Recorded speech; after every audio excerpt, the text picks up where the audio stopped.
Sup nerds, welcome to the Omni4Game podcast, episode 21. I am Sean, and I am joined with Chris and Brandon as always. All right, guys, Omni4Game podcast recap. We start off today, as always, with our locals recap. We go into our first topic, which is Ruin Mode a terrible card that needs to be hit? The answer is yes. After that, we talk about how Bandai tanked BT15 and how their choices are very questionable. We then, of course, go over the most recent reveals, which includes some alt arts and some very broken cards. The next Mega Digimon Fusion, crazy. And then we finalize the podcast with the comment questions. So as always, if you guys like this, stick around, like, comment, subscribe, and get us those comment questions. We love hearing them. These are some good questions. All right. Locals recap. I'll go first. I think I actually did the worst out of all of us last night, if I'm not mistaken. Which is kind of ironic, because you is. were messaging us right before the pre-release started. And you were pretty confident. We'll say that. I don't think I was confident. Oh, I mean, I was just talking. You're just talking. Yeah. I came in 7th, I think. I think that sounds about right. Yeah. So let's see. Obviously we did our pre-release. So I lost 0-2 round 1. I lost to double Venom Iotismon game 1, and then I lost to a Cannondramon that my opponent refused to suspend. So I had like basically no outs to it in my deck. Game 2. Fair strategy. Mm-hmm. And then round 2, I won 2-0 versus I think one of the Mobile guys. That was pretty easy. Round 3, I played against Will. I won that 2-0. He actually turned game 2 into a bit of a grind. I thought I was going to win pretty easily, but he kept doing stuff to like make it hard on me, but I eventually made it to where he couldn't do anything and won. Yeah, Will was so done by round 3. He was like ready to leave. Yeah, after we got done with our round, he just scooped to his round 4 opponent. Yeah, that's on me. That's my fault, guys. Excellent. What, did you bully him? How dare you? I did. I'll go over it, but I did. I bullied him. It's probably my fault too. That's When I started playing his Grace Novamon deck for him. Yeah. Round 4 played against Mario. I won game 1, which took about half an hour. And then game 2, we found our way into turns.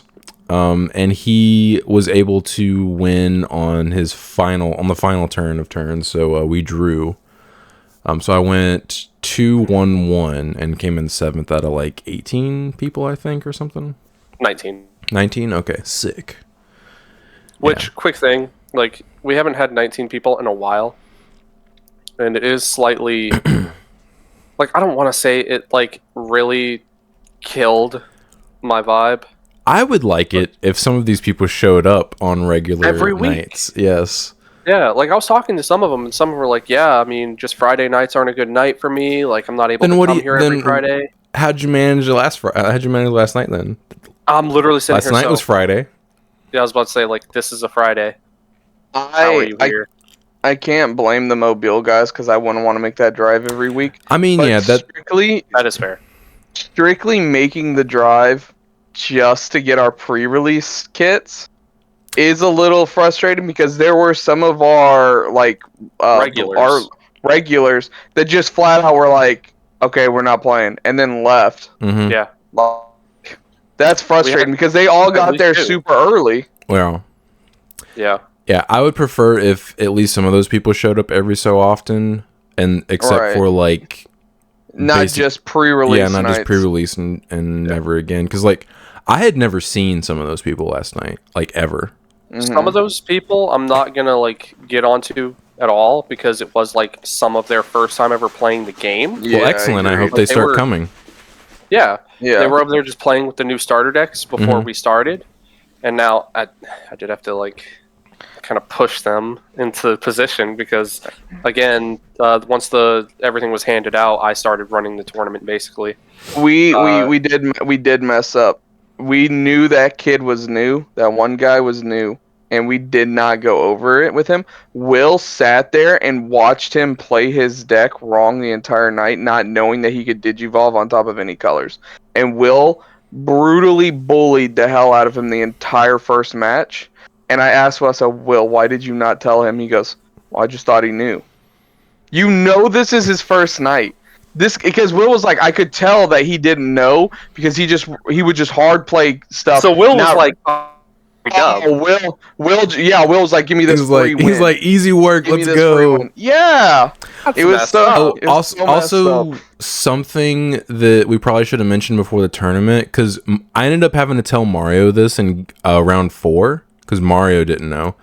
The thing about playing a rookie into your breeding area during your breeding phase. That's been around for so long. It has, but we didn't say anything, so I'm sure half the room didn't know, because I literally did it, I think game 2, round 4 versus Mario, and Mario was like, you can do that? And I was like, yeah, it's a special rule for pre-release. Yeah, you just don't draw. And he'd been sitting there with no Tamas for like 2 or 3 turns, and I wasn't paying attention and didn't even realize it to even think to say anything to him. Alright, yeah, next time we'll have to actually... I'll go through them if some of those people come back. You don't have to do that if you just pull 5 Tama like I did. I mean, yeah, that's fair. Yeah, some of us stay unlucky and only pull 2. This is the second, maybe third pre-release in a row I've only pulled 2. I pulled 3. I think I almost always pull exactly 3 at pre-release. I will say the Demimera was very clutch in pre-release. I didn't pull one of those. Yeah, ditch a card when you're on deletion to... It has to be a 5 or higher to draw 2. Yeah, the draw 2 was so clutch. So we had a lot of people from another store, brand new. Multiple stores. One of the people I was talking to was also saying, I think, Chris, you mentioned this, that their store wasn't really getting product. I'm not sure. They're from like Gamescape or something like that, and I just overheard one of them say that like something's going on at their store or something. I don't know. Yeah, so I mean that makes sense. But it is a little frustrating when it does take the place of like some of your normals. Mm-hmm. But anyway, I did pretty okay. I think I ended up in 5th, just shy of top 4. Round 1, I believe I 2-1'd my opponent. It was a pretty standard game. Like I don't think anything crazy happened. Game 2 of that one specifically, I remember there was a really interesting play where there's that level, the blue level 5, where you can, I think it's the Seedramon, where you can grab another blue from your field to tuck to unsuspend. Yeah. Yeah, I was able to trigger that off like twice in one game, and that kind of helped with Plesiomon X Antibody, because that card is actually pretty nutty. That card's stupid. That's once per turn, though, right? It is. Okay. So the second attack was never bouncing something, but I was always bouncing something, and it made it to where I was just out of range for the Pukumon, because I kept all my blue stuff in hand, and whenever I needed to, I'd like hard play it to tuck it under. It was really interesting play. Anyway, back on topic. Round 2, game 1 took 45 minutes.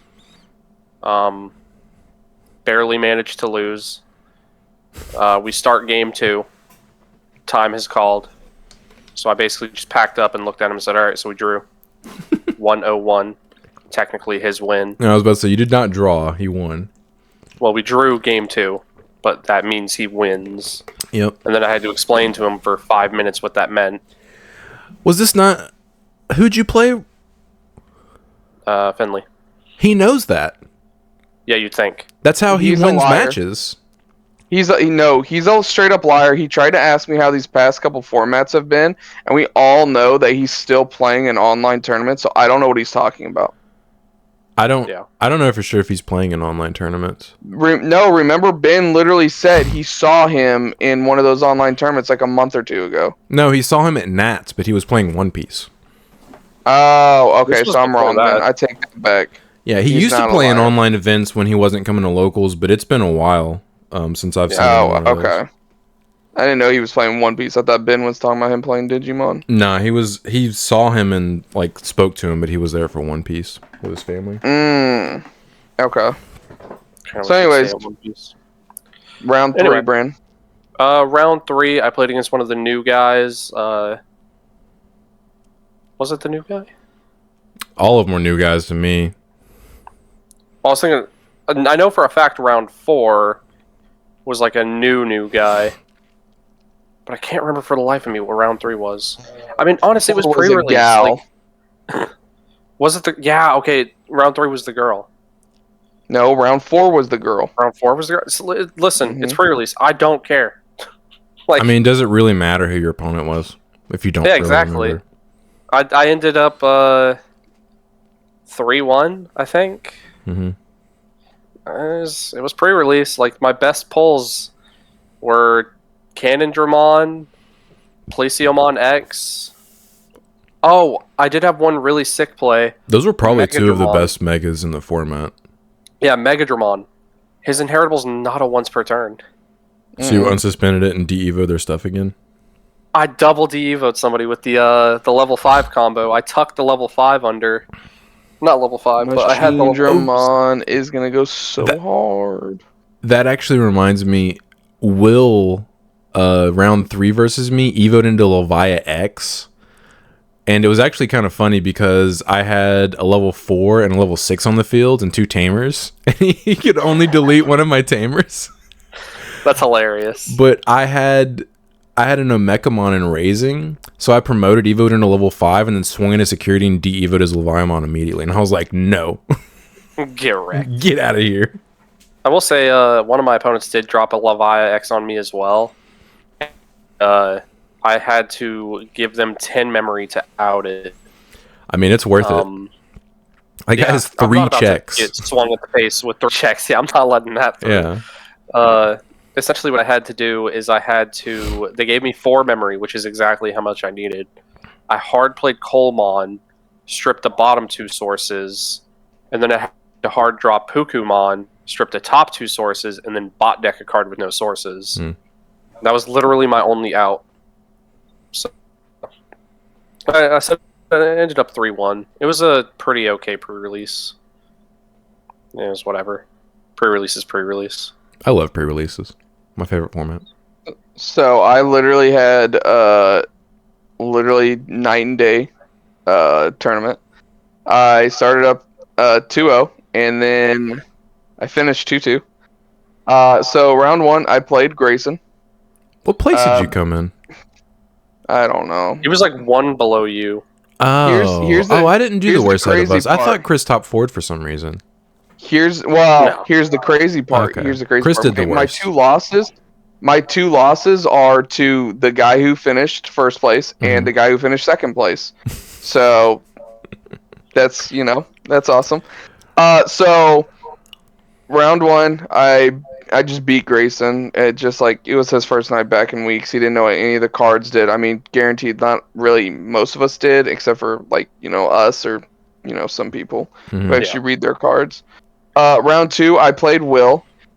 So basically what happened was game 1 was pretty standard. I just ended up getting it. The Magnadramon, it was really good for me. You guys keep talking about Cannondramon. I agree. Very good card. That Magnadramon was super hard for me all night. Also a very good card.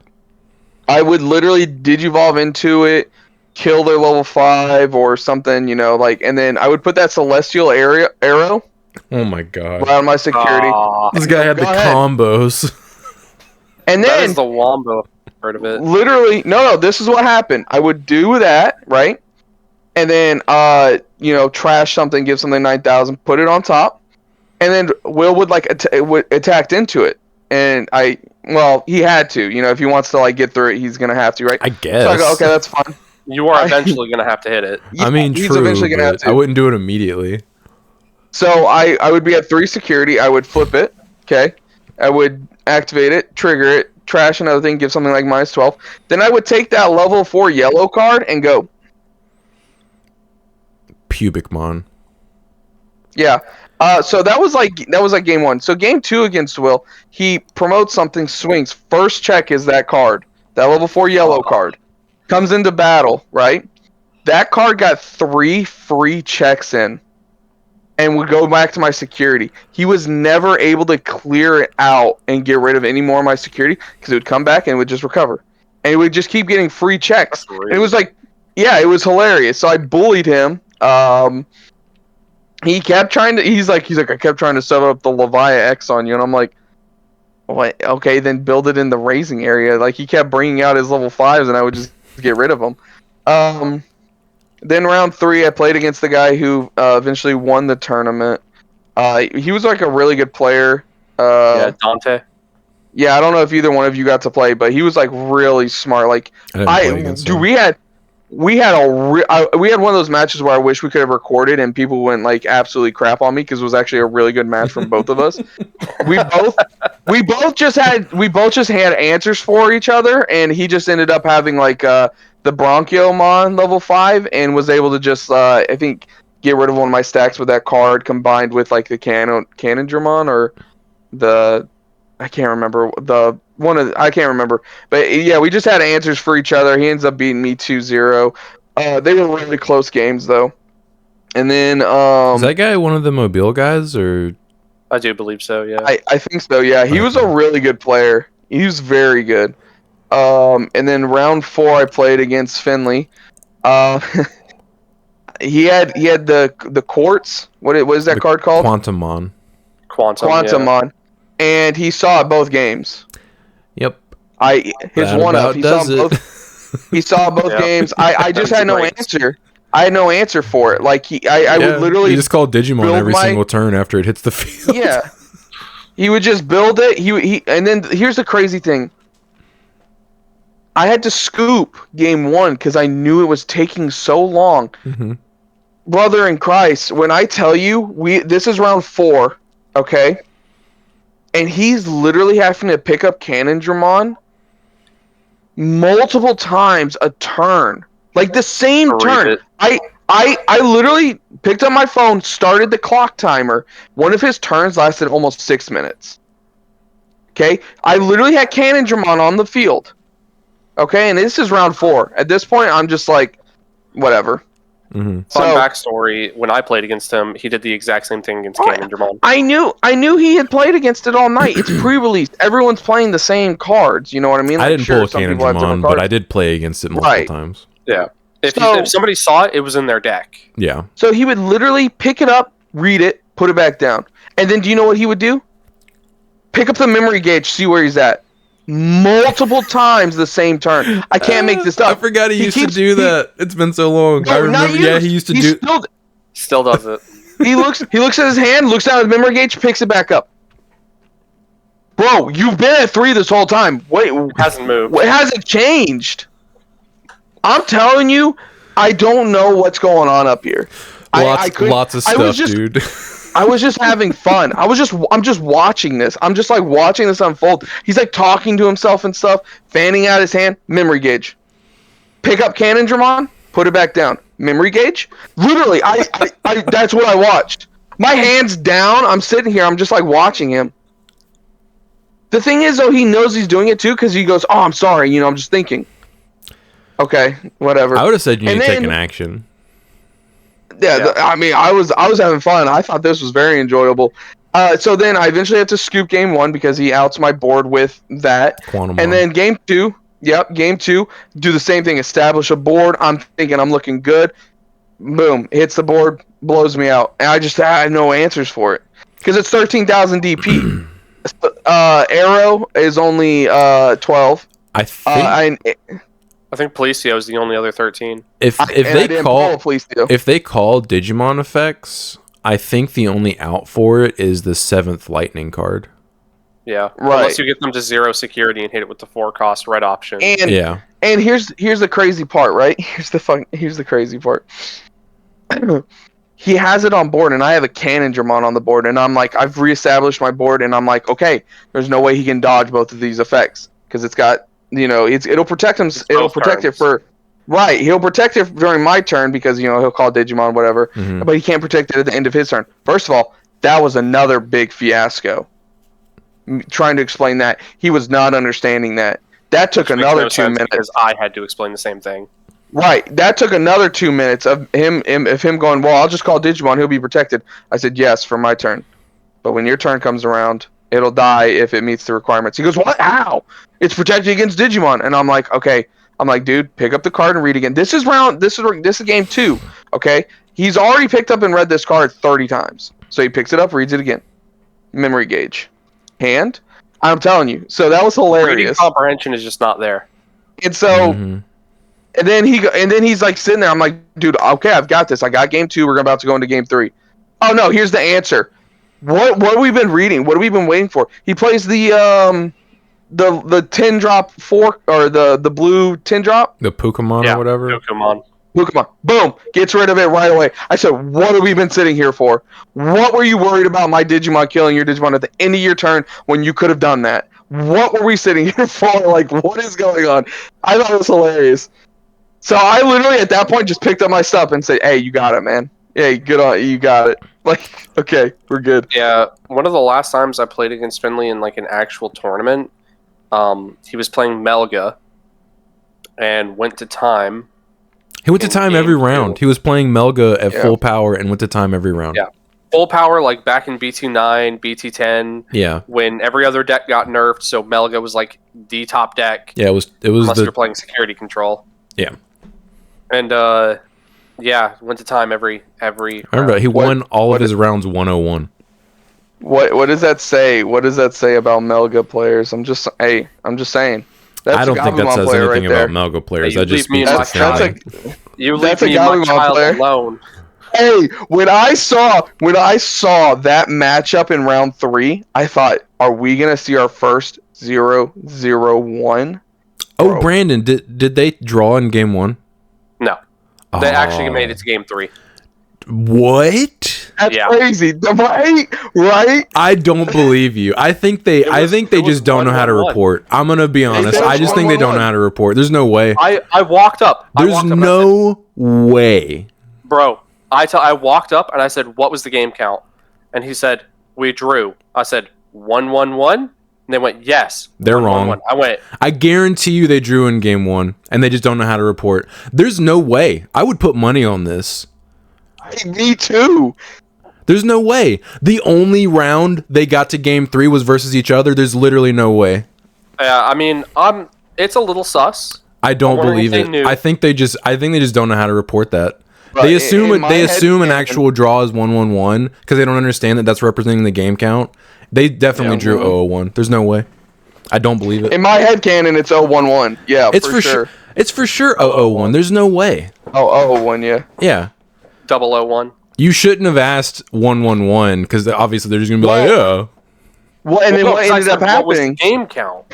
And they 1-1-1. No, you just said was the game count 1-1-1, and they said yes. Oh, something like that. And Brandon came up to me and told me he had to sit there for 5 minutes and explain to Finley how the draws work. Because again, he wasn't understanding it just like Mario wasn't understanding it, right? Yeah. Yeah, there's no way. They drew in game 1. Possible. They drew in game 1. There's no way. That's my headcanon. It's for sure what happened. There is literally no way they got to game 3. I do not believe that.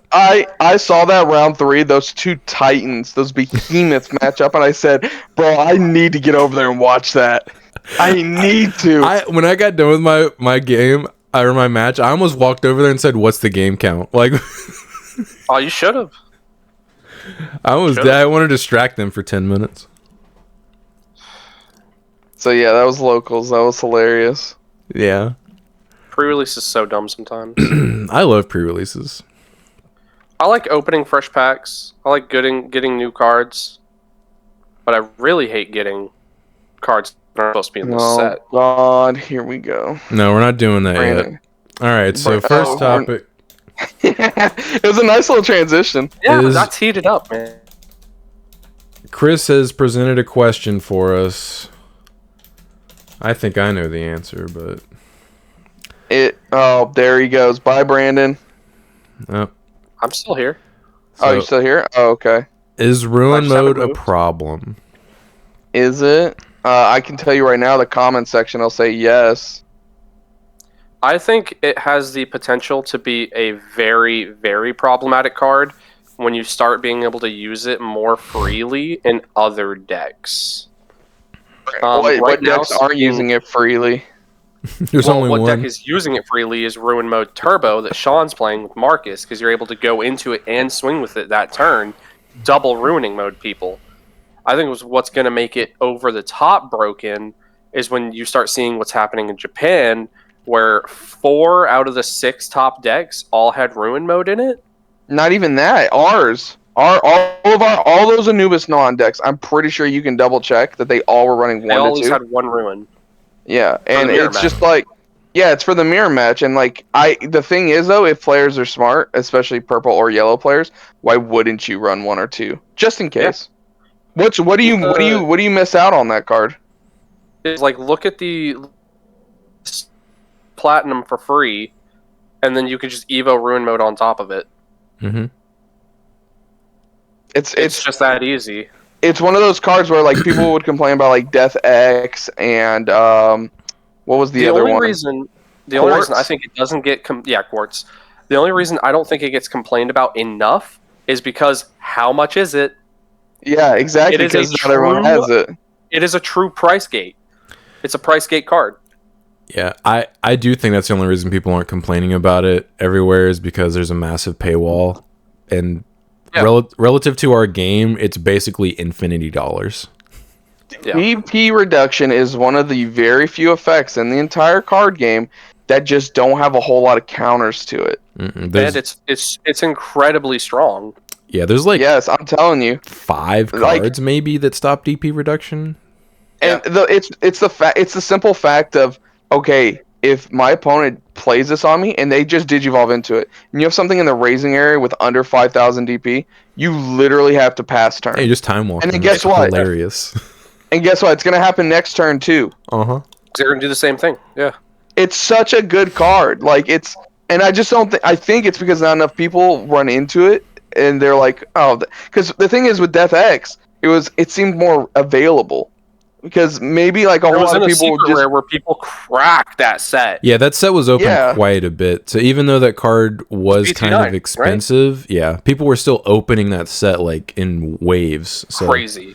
And the best part about it is, unlike Ruin Mode, I'm sorry, not Ruin Mode, like Quartz, what colors can you play Ruin Mode in?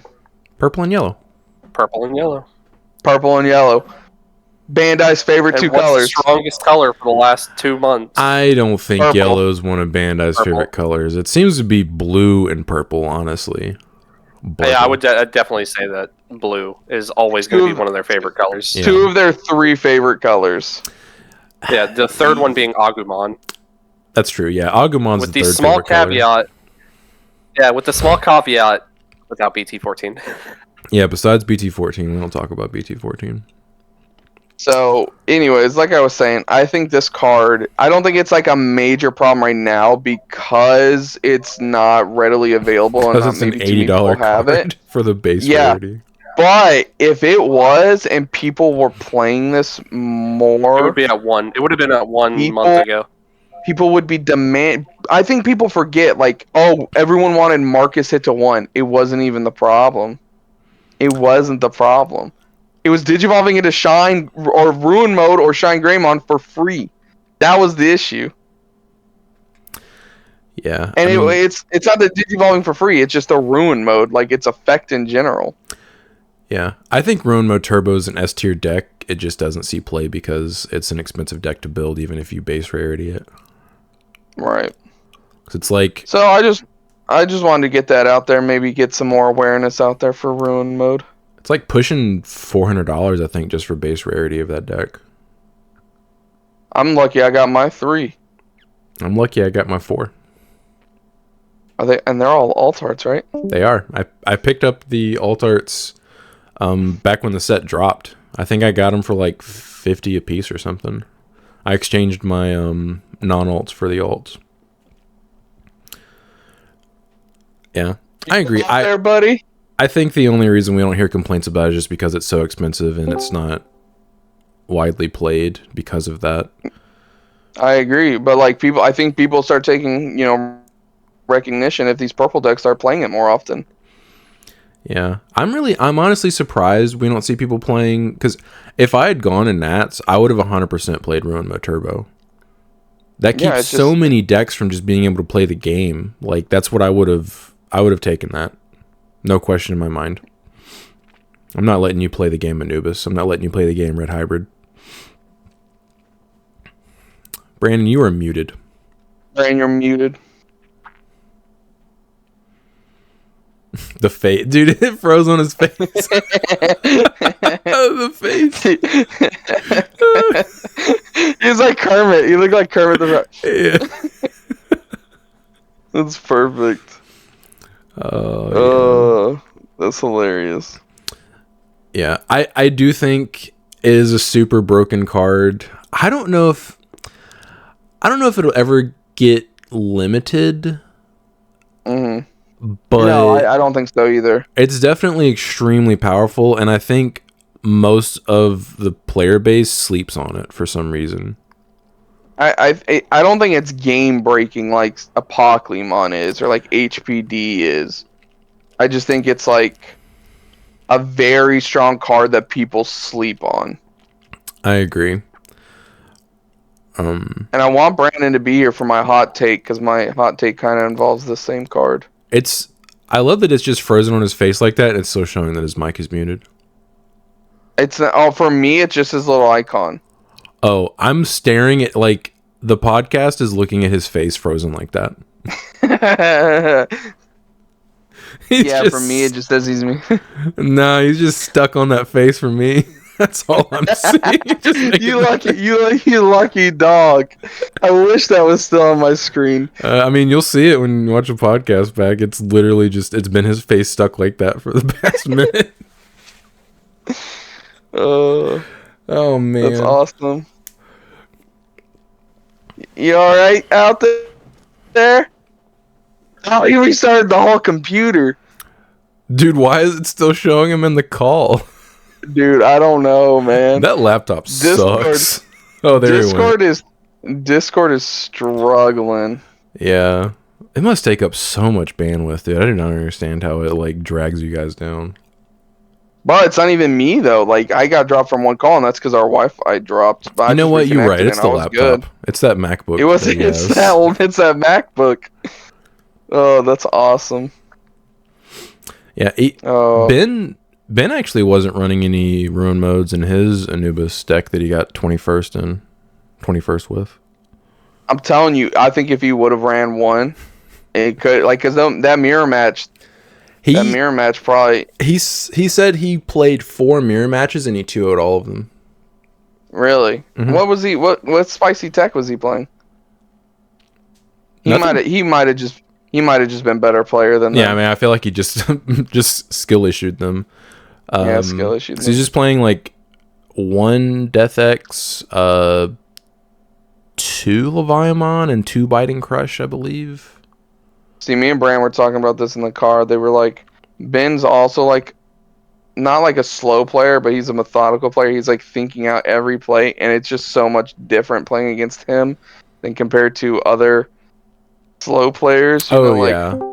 Like Ben is deliberate with his plays and is methodical, but it's completely different from someone who's just sitting there for a minute and a half and like has 2 cards in their hand and doesn't know. Agreed. Like which one to play. When he's sitting there, and you look at their hand and it's 3 Tamers. Yeah, and when he's sitting there and he's like thinking out plays and like stuff like that, and I'm just like, oh no, I'm about to get it. I'm about to get this work.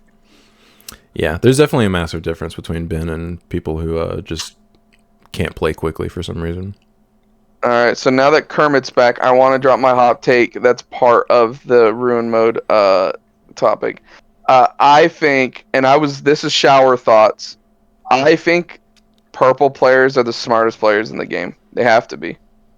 After playing the Leviamon Belfi stuff and just like getting so throttled, my brain was in a blender, and that's like the least purple deck available. Like, there's so much going on in that deck, knowing what to discard, knowing what to bring back, knowing what to draw, like, all this. There's so much going on in that deck. And I have a rebuttal for this.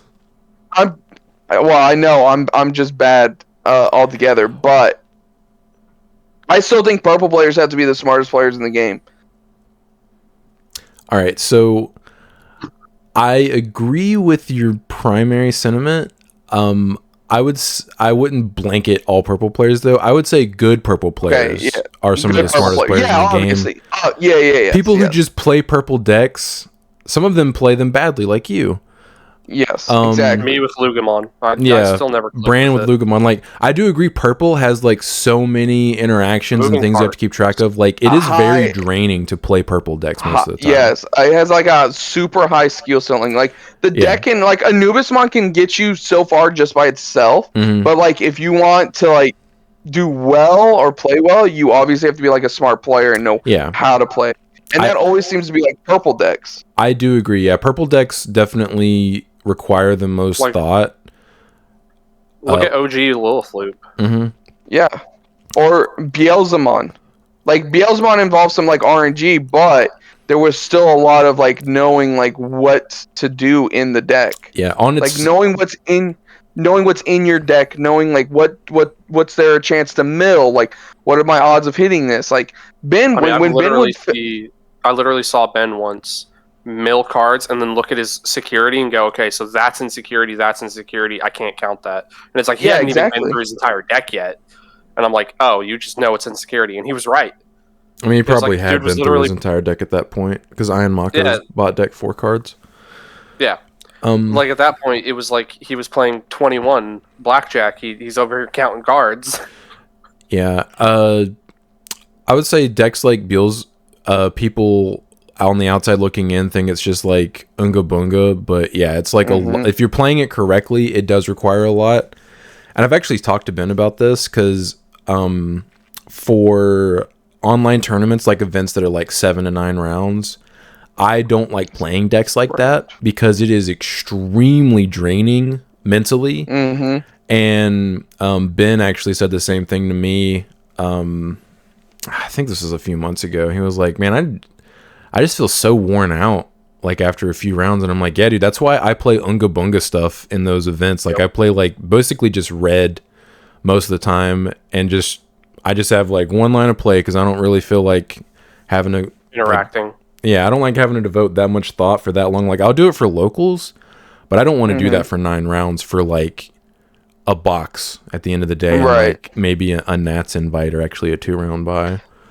I just think I think that's why my two of my favorite decks that I've had a lot of fun with and like seemingly okay success with are my helmet decks. I'm literally like, it takes me back to my Yu-Gi-Oh days where I'm playing Bujin, and I just put I would just put Yamato on the board and go ahead. I got Crane in hand. I got all this stuff. Go ahead. What was the spell that you played behind it that kept your opponent from summoning? I can't remember. Kaiser Coliseum? Yeah, Kaiser. Yamato Kaiser Coliseum. helmet on. And dude, I had so much fun with Heavy Leomon and Machine Dramon decks, and I'm telling you, those two are just the definition of helmet. I still haven't watched your Heavy Leomon gameplay. I'm curious. I put one. Well, Heavy Leomon's a little bit different than Machine Dramon. Machine Dramon, I'm putting one Machine Dramon here. Machine Dramon's pretty simple. Yeah, it's definitely Heavy Leomon. Deck. Heavy Leomon, I'll have 2 Heavy Leos on the board and be like, hey, deal with it. Oh, you dealt with it? X antibody. Deal with it again. Do it again. In Sean's case, Final Zubagon Punch. Boom. You know, it just... So, oh, there he goes again. Bye, Brandon. Oh, man, his face is frozen like that. God, dude, Discord is just destroying Brandon today. The faces that he's making when it freezes on him are just the best. Yes. So yeah, I just like my helmet decks, and I was thinking to myself in the shower, man, purple players are they've got to be like good purple players. Yes, good. Like, you need to say good purple players because people who just play purple aren't necessarily that good. Yes, good purple players. Yeah.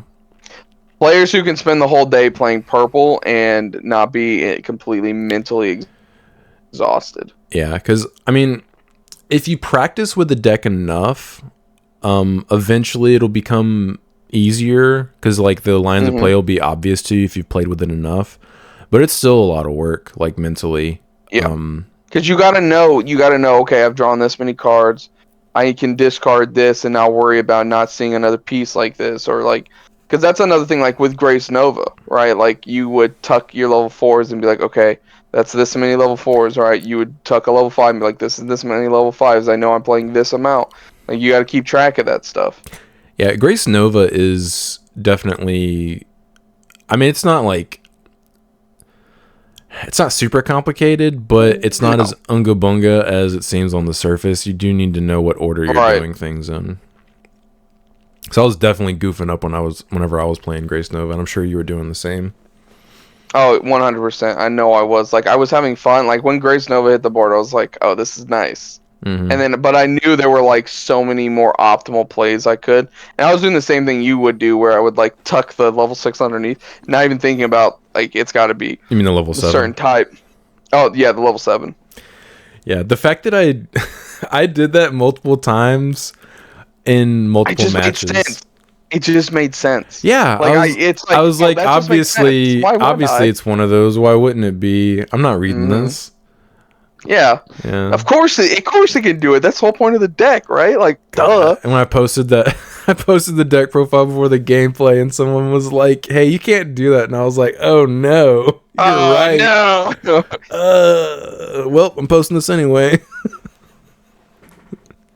Yeah, I mean, you gotta post the bad ones with the good ones. Might as well. For some people, it could be like learning things too, where they're like, "Oh, hey, you know, they shouldn't do that," or like, "Oh, I saw that, maybe I won't do that." That's the way I see it whenever I point out things that are illegal, because a lot of times, like a lot of my gameplay that I've never pointed out illegal things because I missed them, they were still illegal and people pointed them out in the comments. Right. It's not like the games that I don't point out illegal things, they're not happening. It's just I don't notice them. Oh my god, he's turned into a ceiling. What? Oh, he's on his phone? Flip the camera. Yeah, no, I'm done fighting with this Flip the camera. We're staring at your keyboard. Working on it. I'm aware. God. He's turned into a keyboard. Oh my god. Oh my god. It's not letting me. It's literally not letting me flip the camera. This is like trying to get your grandpa on a Discord call. It's just straight up not letting me flip it. I don't believe you, dude. I think you just suck at technology. Come on, Grandpa, just click the button.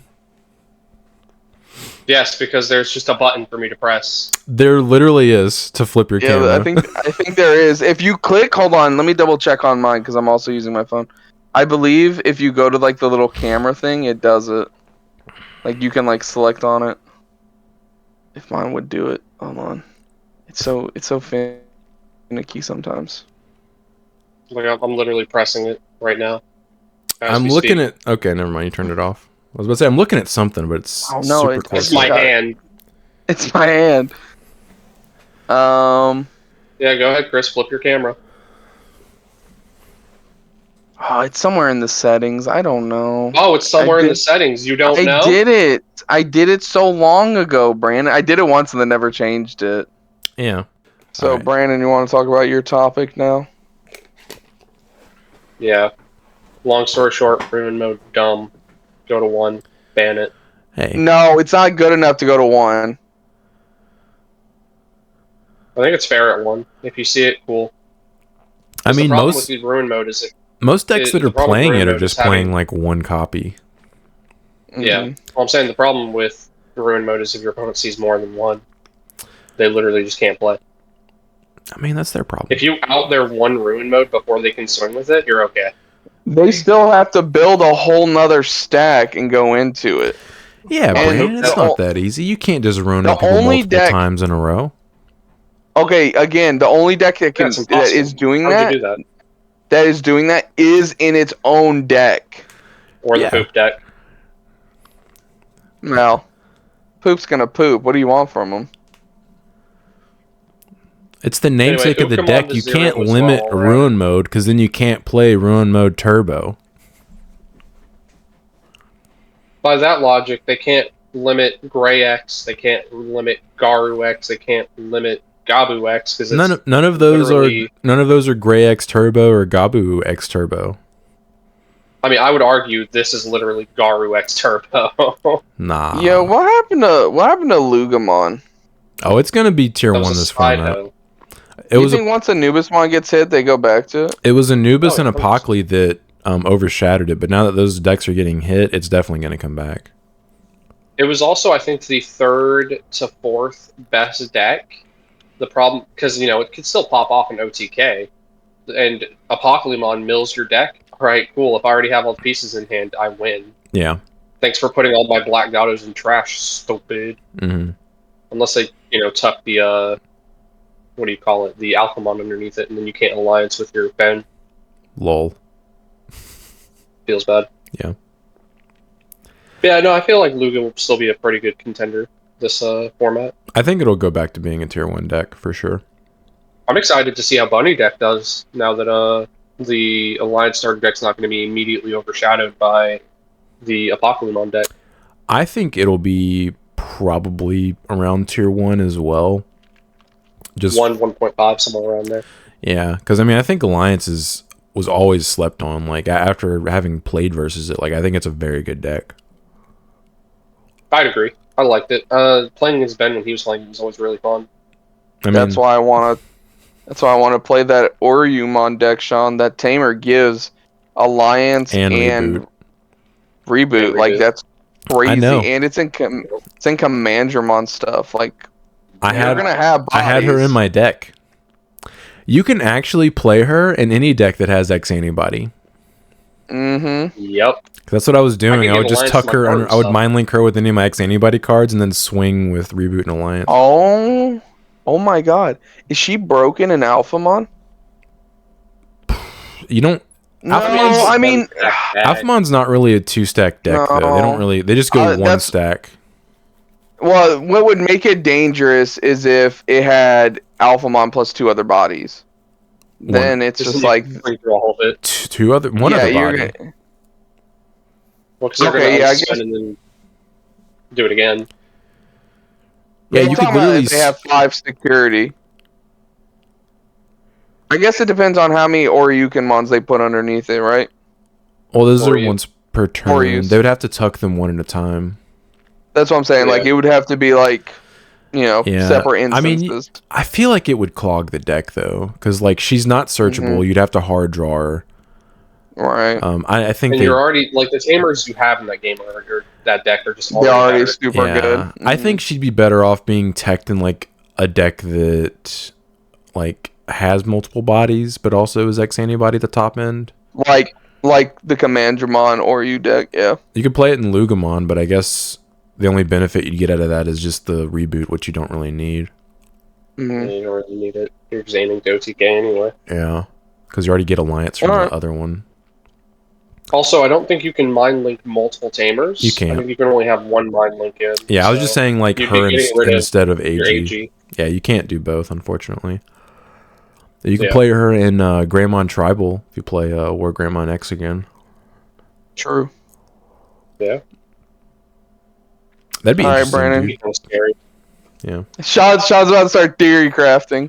I still got my War Greymon X's, dude. Maybe I'll pull them out. You still haven't brought Black War Greymon with Zuba. You never brought Black War Greymon with Zuba. Oh, you mean like with the Zubamon? Mm-hmm. I honestly didn't have enough time because this format lasted like literally 3 weeks. Yeah, like 2-3 weeks. But I'll probably play it at some point during this like 10-year-long format. So I mean, yeah, because we have until like May 24th. Oh. So pre-release will be May 17th, I believe, if my math is right. So yeah, we have like basically 3 months of this format. Dude. Assuming that doesn't get moved. Yeah, assuming they don't move it up. All right, Brian, go ahead. Go on to your attack on Bandai. Yeah, this topic is brought to you by why did Bandai absolutely tank BT15? Was it intentional? Kind of feels like it. I mean, it wasn't intentional, dude. Their goal was to sell cards. I mean, they hit a Pokemon weeks before it came out, and they had to do that. They knew how toxic it was for Japan. Agreed. Yeah. And then they also, on top of that, added a bunch of LM cards no one asked for. Yeah. I mean, people want the LM cards. I don't think they wanted it in this way. So what we were talking about before we came into the pod was I thought that they put the LM cards in the set to try to incentivize the people who were interested in those cards to buy this set, because the value of this set had been nuked because Apocalypse had been hit before the set released. Now, you still have it. Don't come at me in the comments and go, well, you got 2 weeks to play with it. Not really. Not really. Like, nobody's going to go out of their way and buy 4 copies of Apocalypse. Like, you either A, have to be lucky and pull 4 copies of Apocalypse, which is a secret rare, and then you get to play the deck, cool. And you have to do that on pre-release week. Because if you order your product and it ships to you, you're not getting it on release day. Yeah, you might be able to play with it for 1 week. Maybe 1 week. Maybe. So, like, you're already hitting the set before it's dropped. It'd be funny if they short printed it. Yeah. I saw one Apocalypse. I was about to say, I didn't see one all night. Can we get a price check? What's it chilling at right now? Like $20. Yeah, the non-alt is $20. 20. It's pre-release prices, but yeah, the non-alt is sitting at $20. Yeah, like the Melga is sitting at like 40 to 50, and I haven't even looked at Quantum. That's probably pretty expensive. Yeah, I feel like that will be well, I think the Melga alternate would probably be the most expensive secret from the set. Oh yeah, I mean, obviously. But, like, the problem is, if you crack open a case of this set and you pull more than one Apocalypse, you're losing value. Just right there. So people aren't incentivized to buy boxes.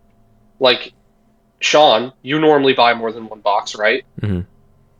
How many are you buying in the set?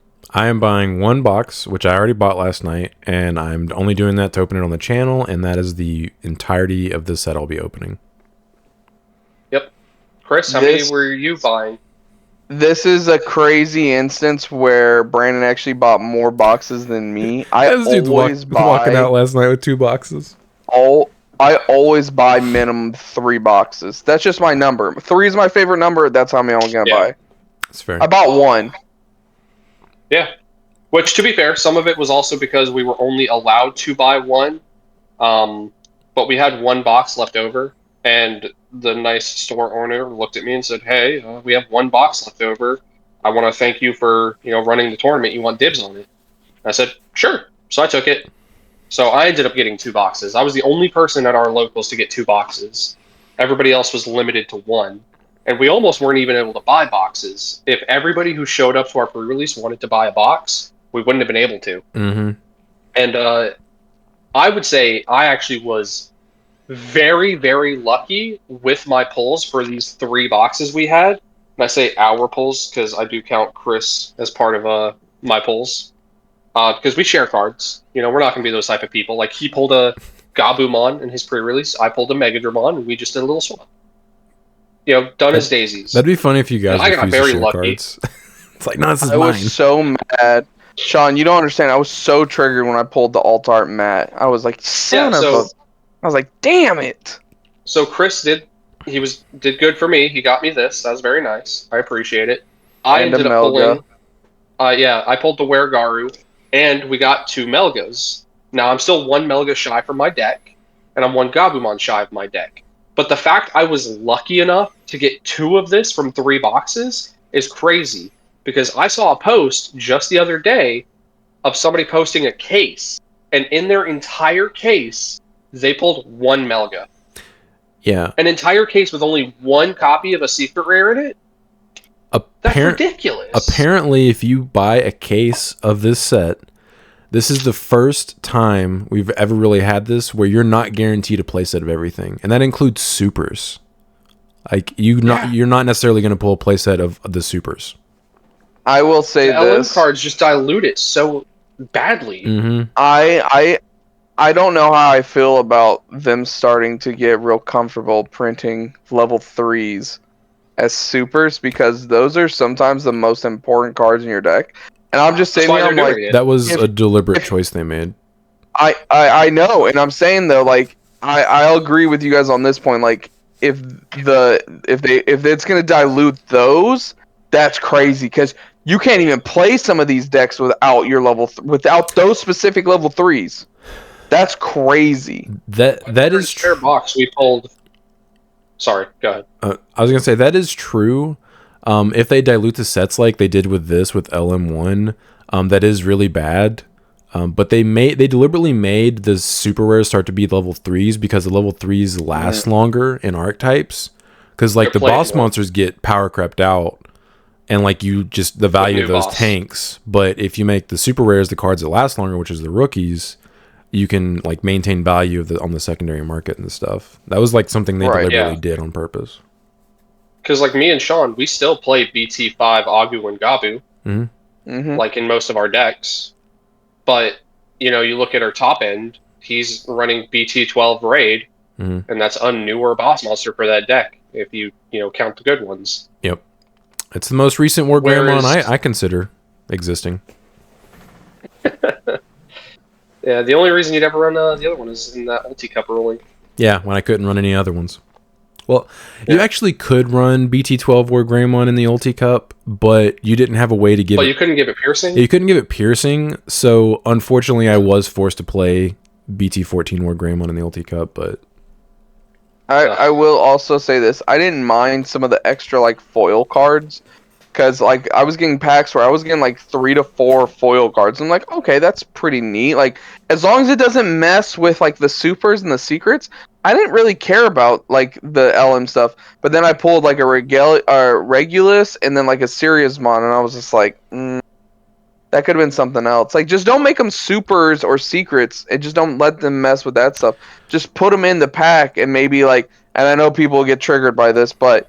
your level 3s aren't rares anymore, so just take the spot of like the rare. Like, I'd rather it take the place of commons and uncommons. Or commons and uncommons. Yeah. Obviously, yeah. But they're not gonna do that.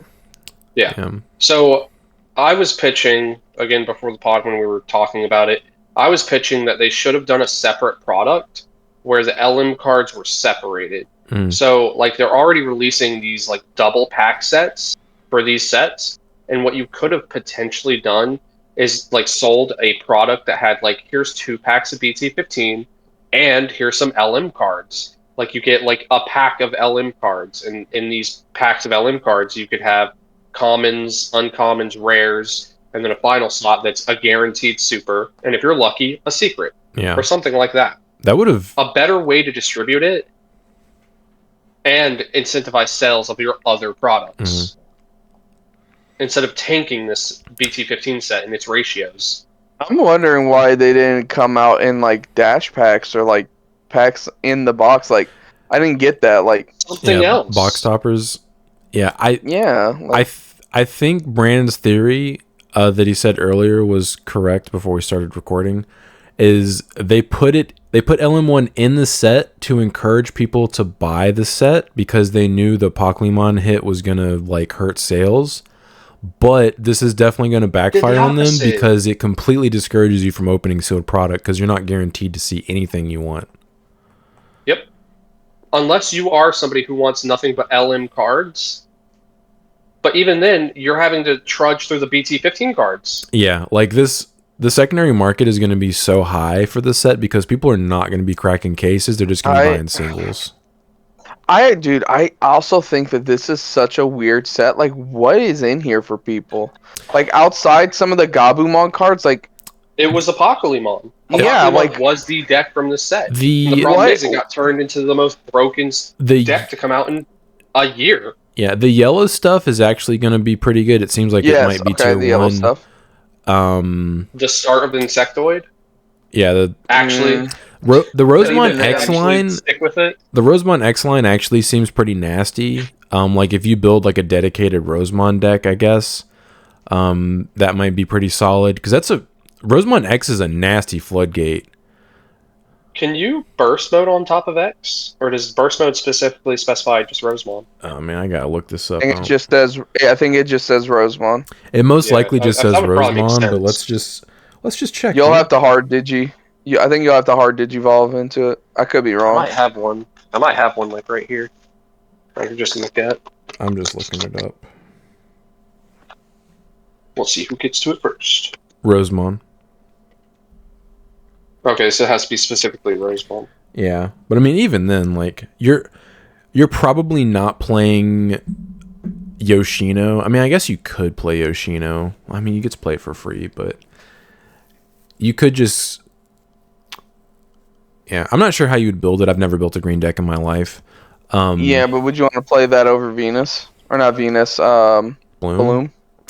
I don't know. The thing is, if you wanted to, yeah, it's like something to do now. It might actually be viable because, like, Rosemon X, like all three of her effects are really disgusting. Yeah, like Sean, I don't want you to get frightened, but you know, I don't own a single copy of that card. I sold all of mine after the Ultimate Cup. I immediately listed them. I was like, get him out of here. Yeah, never playing this card again.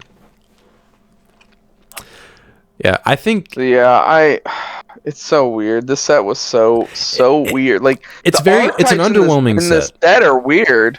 Yeah, it's an underwhelming set for me. Like I wasn't super excited about anything in this set. I'm looking forward to BT16, which it does suck that it's like 3 months away. Dude, I really hope they don't mess with 16. Like I'm not looking forward to 16, but if they do the exact same thing to 16, I might not even buy a box. I'm say that, but you love cracking packs. Yeah, I'm on the fence. I'll buy another BT15. I'm on the fence if they do that for BT16 because LM2 is actually really good. Because it's like it's actually good reprints. It's a whole bunch of really good. Like there's Death X, there's a Red Border Metal X from BT9. Now, would you be okay with them just straight up taking the slot of your secret rare? Yes, because Death X is a good card. Like, and it's splashable. Like I would be way more okay with them doing it to BT16 with LM2 than LM1 because LM1, like if you're not playing one of those three decks, you don't want any of those cards. That's what I was just about to say. If it was more generic stuff, it wouldn't be a problem. Yeah, people wouldn't be complaining. Game cards. Yeah, if you're not playing one of those dumb decks, like you don't want to see any of those cards. Yeah, it's just the fact that it's the same three decks that we keep getting randomly in a lot of these sets: the Angoramon, the Jelly, and then the Gamamon, where it's like only like specific people are happy with that stuff. But if you're not interested in any of that stuff, it kills the set. Yeah, the only card that I would be happy to pull from that is the Quantumon. But even then, that's a secret rare. So like remember when we were doing the set review, and I mentioned the little Marine Angemon, Debimon, like side by side guy. The Cthulhu. And I said, "Oh man, I wouldn't mind." Cthulhu. Yeah, Cthulhu, whatever his name is. Yeah. I was like, "Oh man, I wouldn't mind pulling that." I didn't mean I wanted 7. I pulled one in my pre-release packs. I swear, I think I have my stack of rares over here. Just foil cards. I'm pretty sure I could find like 9. Yeah, I mean, once I open my box, I'll give you a count. But I definitely pulled 1 out of my 6 packs for pre-release. Like it's honestly insane. I also pulled 1. I'm just stretching. It actually came up. I used his trash effect once. Same. Yeah, same. Yeah, I did it as well. It was pretty troll. Dude, that was against the guy who got first place. I ended up using its trash effect, and he's like, dude, I didn't even know it did that. And I'm like, boom, I'm right back in the game. He goes, well, here's the answer. And I'm like, God damn it. Yeah, I mean, I did it with my back against the wall. I think I still lost that game, but like it was something I could have done to like keep from losing immediately. Right. Because it let me play him out from trash for 7 memory because I had a Tamer on the field. So if we're gonna give this set a numerical value, like on a review scale between 1 and 5, 10's fine too. Let's do 5-point scale. That's what we normally do. 5. Okay. I'm giving it a 2. 2. I think it doesn't matter. It doesn't matter if you're a Ghost Game player It doesn't matter if you're a BT15 player. Neither camp is happy. That is true. Because if you want Ghost Game cards, you literally have to open BT15 and just power through. Yeah, neither person's and happy. hope you get it. Yeah, I would agree with it too. If you're a BT15 player, you're losing your spots. Like, we pulled one Tentomon out of 3 boxes, one Biomon out of 3 boxes, one Gabumon out of 3 boxes, one Gatomon out of 3 boxes. Like, I can keep going. How are you only missing one Gabumon if you only have one? Because we pulled one, we paid for one, and then Chris happened to pull one in pre-release. So I'm literally missing the 4th. Yeah, in my pre-release packs, I pulled 6 super. I'm not 6 supers. I pulled 3 supers out of my 6 packs, and 2 of them were Ghost Game cards. And I was like, cool. I was like, these are good for pre-release, but I don't want these cards. Yeah, and that's how most of the people are. I watched. Again, we were talking about this before the podcast.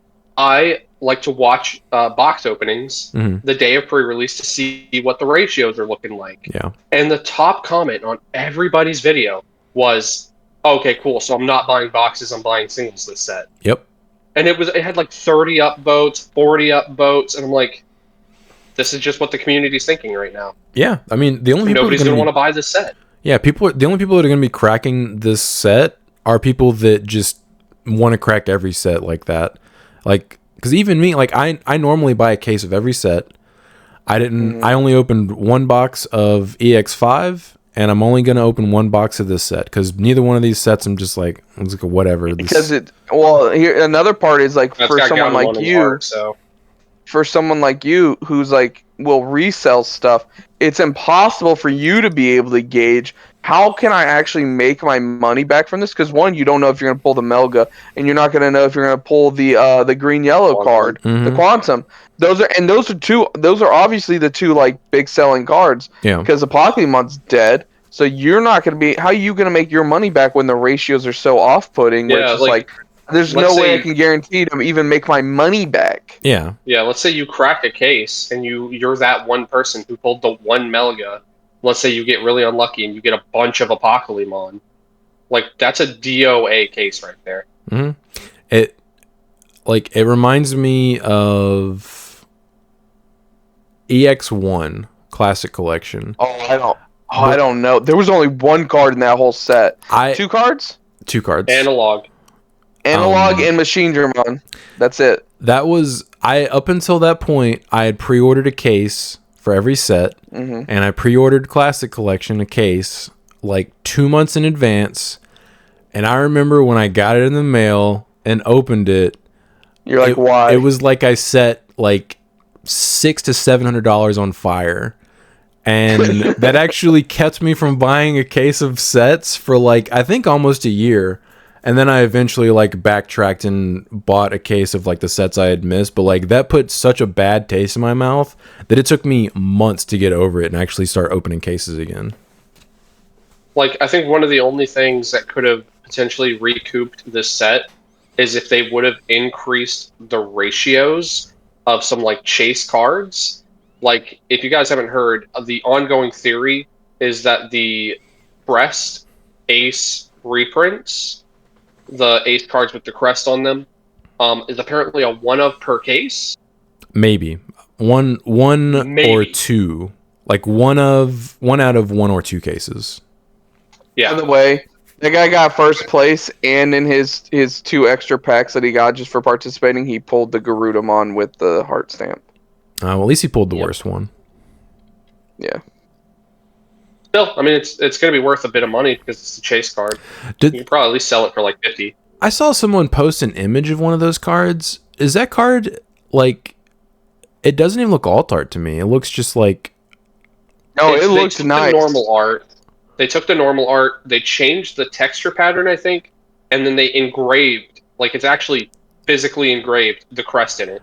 Hopefully I pull one out of my box and see one in person, because I saw a picture of the Weregaru online, and I was like, that looks kind of bad. I mean, personal feelings, I think I prefer this, because this guy is sick looking, but I'm not going to sit there and tell you I don't want that crest. Like, literally sickly. He looks sickly. honestly. Yeah. You also prefer the Alt Art Altaress over the silver one, though. It's so nice. I have Altaress literally sitting right here because I put the Omecamons in it. I literally have it sitting next to me. So, Like, you're gonna tell me that the silver is as good as this guy? Yes, I That am. dark red, purple, black mixture right there. Do you know how much the silver ones are worth now? All the money. They're getting bought out. They're bought out. There's none on the market. I could name a price for mine. The power of one cosplaying boy. It's not just him. It's literally that Mega Fusion card. Mega Digimon Fusion. Because he's one of the cards that you would immediately think of. I can't wait to talk about that card. Which, speaking of, I guess we can just transition over into that, right, Sean? Yeah, we can just move on to the weekly reveals. All right, on to our weekly card reveals, which we actually didn't do any last week because we did the set review, so we have about 2 weeks of leaks. Diaboromon, it's an EX6. Start of your main phase / when digivolving, you may play one Diaboromon token without paying the cost. All turns once per turn. When an opponent's Digimon is played, you may activate one of this Digimon's when digivolving effects. And then all turns, all of your other Digimon with Diaboromon in its name gain jamming and blocker. Yeah, the fact that this thing is two things. A constant token generator. And B, it's black, means this thing is immediately already better than any Dia we've seen other than the Clock of the End one. You beat me right up there with Dia Ace. Mm-hmm. You beat me to it. The fact that it's just black in general, because they could have super hit this card hard if they would have made it like white. Yep. It would have been white. Ooh. Because then it's unsearchable. Yep. Yeah. The fact that it's black means that you can search it. Yeah, I think this is a very good card. Love this card. Yeah, this is a boss monster. Now, you could have stopped at these first all turns once per turn effect, and it would have been really good. But then you add that extra sentence of saying, hey, jamming and blocker, and this suddenly becomes like, when we get to the set, this is like a 5 out of 5 card for Dia. Yeah, like this gives you aggression and defense at the same time. What I love about it, too, is it also means Armageddon is actually going to be even better. Because you can swing with the token, it's guaranteed to survive unless you hit an option, and then you can Armageddon the token away. That's true. So that's an extra swing right there, if you have the memory, of course. Have they released the new Armageddon one? I can't remember. No, we won't get that until like BT17. Yeah, I think it's BT17. I haven't leaked it yet. Okay. I was gonna say we need a new Armageddon one. I think we're going to get a new Armageddon and a new Imperial Paladin. Yeah, and a new Omnimon.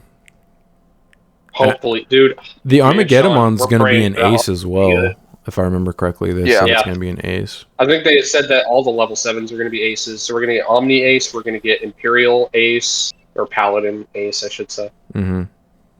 So, yeah, this card is nutty. Yeah, it's a very good card. Gokumon, on play / when attacking, one Digimon may gain security attack -1 until the end of your opponent's turn. Then if Digicrossing, delete one of your opponent's Digimon with 6,000 DP or less.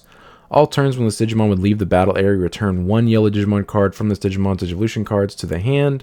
Digicross -2 with Sanzomon /Sagomon /Cho Hikaimon. Inheritable, when attacking once per turn, one Digimon may gain security attack -1 until the end of your opponent's turn.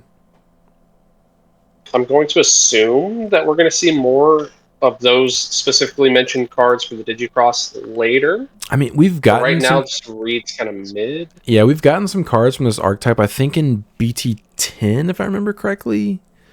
And then maybe some more in BT12. But yeah, like it's not like fleshed out yet. Yeah, what I do appreciate is it's a Digicross -2. So if you do have all three, you can make him a 1 to hard drop, which is very good. And you'll have 3 bodies underneath him for like extra inheritables and stuff like that. I just don't know. I just don't know what those other 3 cards are doing, so I can't give a fully informed opinion on this yet. Yeah, the archetype isn't fleshed out enough really. Right. That's the start of something, Yeah. I guess. Here's the Sagomon. On Well, play speaking of, / when attacking, one Digimon may gain security attack -1 until the end of your opponent's turn. Then if Digicrossing, one of your opponent's Digimon or Tamers can't suspend until the end of their turn. All turns when this Digimon will leave the battle area, return one yellow Digimon card from this Digimon's evolution cards to the hand. Digicross -2 with Sanzo, Goku, and Chohakai. And then the inheritable is when attacking once per turn, one Digimon may gain security attack -1 until the end of your opponent's turn. Okay, so I feel like this is just a 4 level 5s that are just going to, like, sort of... It is, yeah. Yeah. This They're deck, just going to cycle each other. this just seems like it'd be annoying to play against, but, like, not hard to beat. Yeah, they're just constantly giving you negative security check. Yeah, I'm like, okay, dude, I'm going to kill you eventually. This is reminding me too much of the David decks, but, like, they can spam out their level 5s a little bit faster. Mm-hmm. I mean, I feel like they're going to have a boss monster coming up that's probably going to make things a little more worth it. Yeah, I mean, I feel like you could do Venusmon on top of these guys, and that would be pretty solid. Yeah. Chohakai. On play / when attacking, one Digimon may gain security attack -1 until the end of your opponent's turn. Then, if Digicrossing, this Digimon gets plus 3,000 DP and gains blocker until the end of your opponent's turn. All turns when this Digimon will leave the battle area, return one yellow card from this Digimon's evolution cards to the hand. Digicross -2 with the other 3, and then the inheritable is when attacking once per turn, one Digimon may gain security attack -1 until the end of your opponent's turn. I think this one's probably my favorite because the all turns effect is not a once per turn. So if you cannot get rid of this thing like 3 potential times. I mean, it doesn't stop it from leaving play. It will still leave play. You just still like tuck it. You get to grab the card, but it's still going to leave play. It's not stopping itself from leaving play. Oh yeah, okay, fair enough.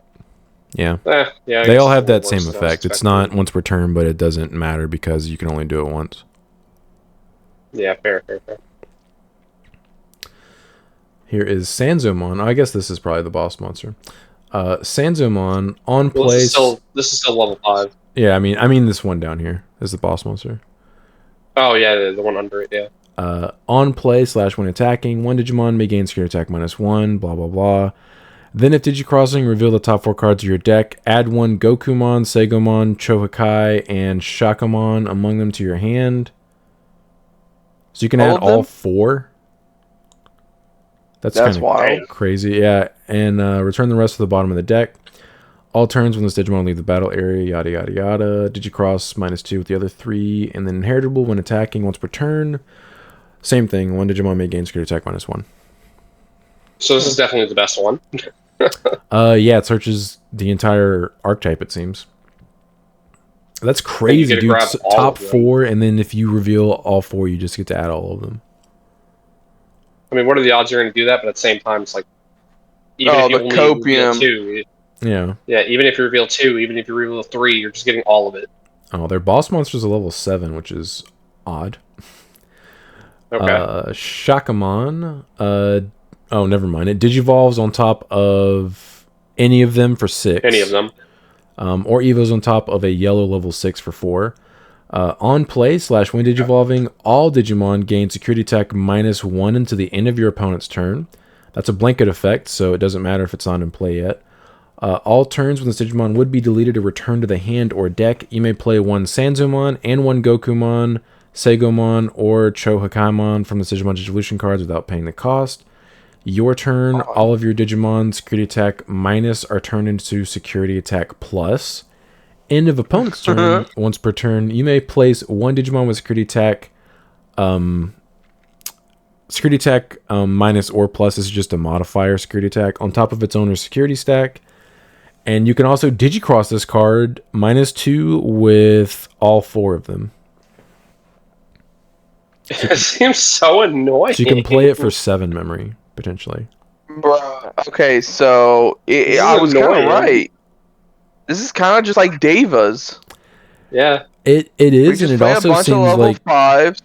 It seems like this would be very good with Venus as well. Yeah, Venus is going to be annoying in this deck. Yeah, because like 100%. Yeah, because this just just blankets them. Yep. Am I reading this right? Okay, so all turns when he would be the leader return to the hand or deck, you may play one Sanzo and Goku, Sago, or Cho. Okay, so you can play one Sanzo and then one guaranteed. Of the other three.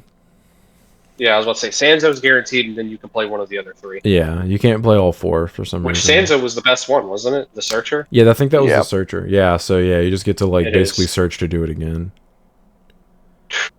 That's crazy. And then all of your security attack minus return into security attack plus. Yeesh. The end of opponent's turn is pretty nasty because if it just like gets rid of anything basically. Yeah. Anything that doesn't have a protection against leaving the battle area. Yeah. Or I guess unless they sitting here thinking like, yeah. Ooh. This does. I mean, there's not a lot of cards here though. Like I know there's some of these cards that already exist with these Digimon names, but like I don't know if you can build this. Play him in this. I don't know if you can build this deck yet, but if this gets fleshed out, it seems like it'd be pretty nasty. Yeah, you'd run 4 of probably each level 4 or 5. I mean. Oh yeah, you'd run 4 of the level 7. Yeah. That's 16. You'd probably run at least 3 Venus. Yeah, maybe 4. Some number of Venus for sure. The bottom end is what I'm looking at. Like maybe there's an option card that we haven't seen yet. Maybe you run some Atomamon, maybe. Yeah. I mean, you could basically run any yellow level 6 you wanted because you're hard dropping your level 5s for 1 memory. The yellow training card, the yellow mem boost. You could play both. I don't think you'd use training. I mean, you're realistically probably going to want to cross. I'd say yellow mem boost is probably better. I was just saying you could play either one of them. Yeah, I mean, if you're evoing into level 6s though, I mean, you could still benefit from it. It's like, I think you could theoretically have anything as your bottom end, like from your 3 to your 4s. It doesn't matter what it is. True. You can play a pseudo little rookie rush underneath with like Ukamons and random rush crap. Engine. Yeah. Yeah, once this gets fleshed out, this seems pretty nasty. Yeah, I would love to see like a build of it and see like how it works in action. Yeah.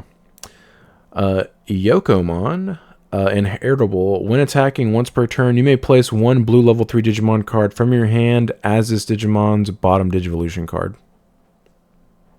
I like that. I feel like that's actually low-key pseudo Jellymon support.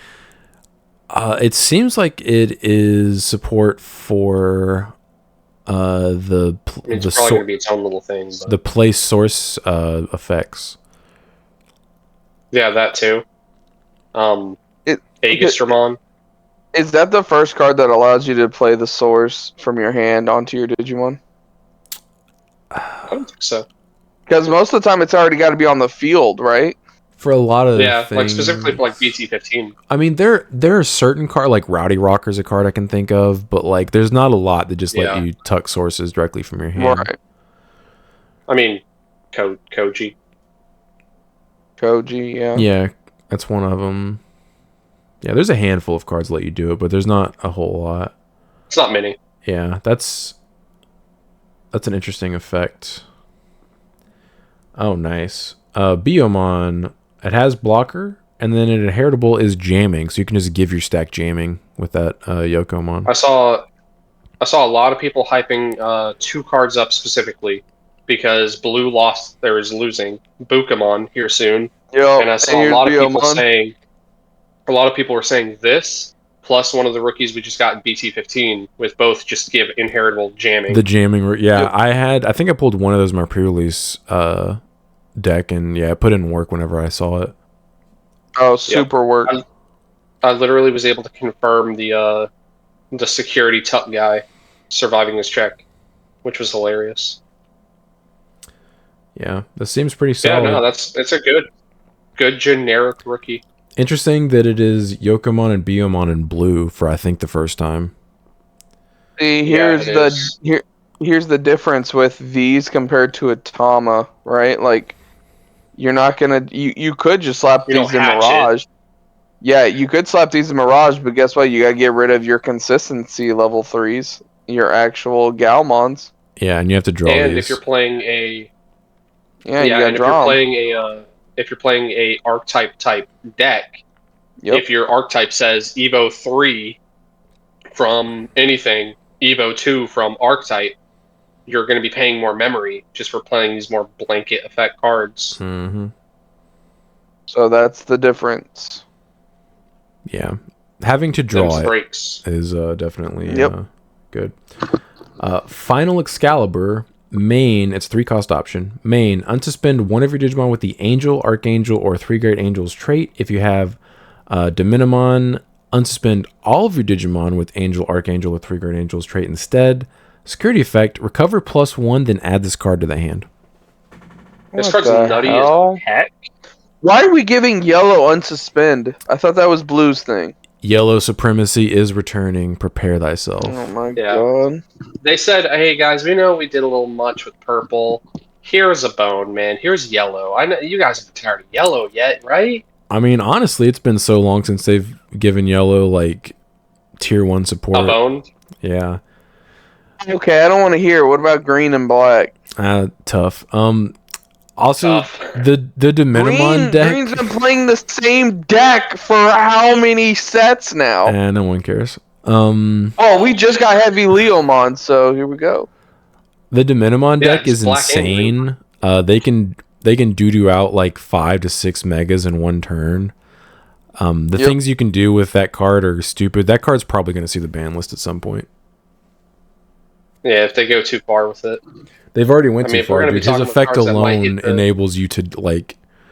If you've not seen the combo videos, like, he can literally just boom, boom, boom, boom, one turn. Here's 5 megas. Also, I cleared your entire board. Oh, okay, Yeah. nice. Yeah, prepare yourself. It's coming. Prepare your booty. Yeah. Pandemonium Lost. 6-cost option. Purple. Main: if your opponent has 5 or more cards in their hand, your opponent trashes 1 card in their hand. Then delete one of your opponent's Digimon with a level greater than or equal to the cards in their hand. Security is activate this card's main effect.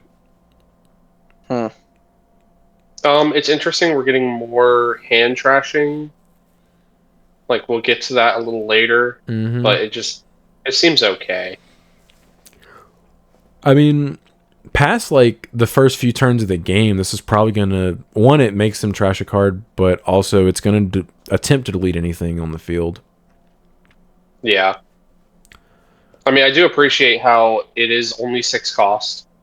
You are forcing them to get rid of something. It is a potential like Gaia Force style like effect. Mm-hmm. And the security effect actually just activating it is also very nice. It doesn't have any stipulations on it. Yeah. I mean, I like it. I bet you if Beelstar didn't exist, this would have cost 7 memory. Mm-hmm. Oh, 100%. 100%. I'm honestly surprised it doesn't cost Guaranteed. 8. Yeah, good card. Yeah. You'll probably end up playing it in Dawn Debbie. I would Right. imagine, yeah, because of the hand control aspect of it. We're playing Dawn Debbie, right? Oh, yeah. Eventually, in 2 years. Eventually. Ultimate Chaosmon, white, level 7 with 16,000 DP.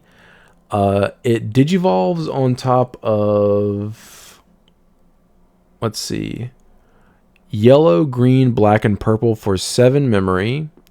And also DNA digivolves on top of a yellow/black level 6 and a green/purple level 6 for 0, obviously.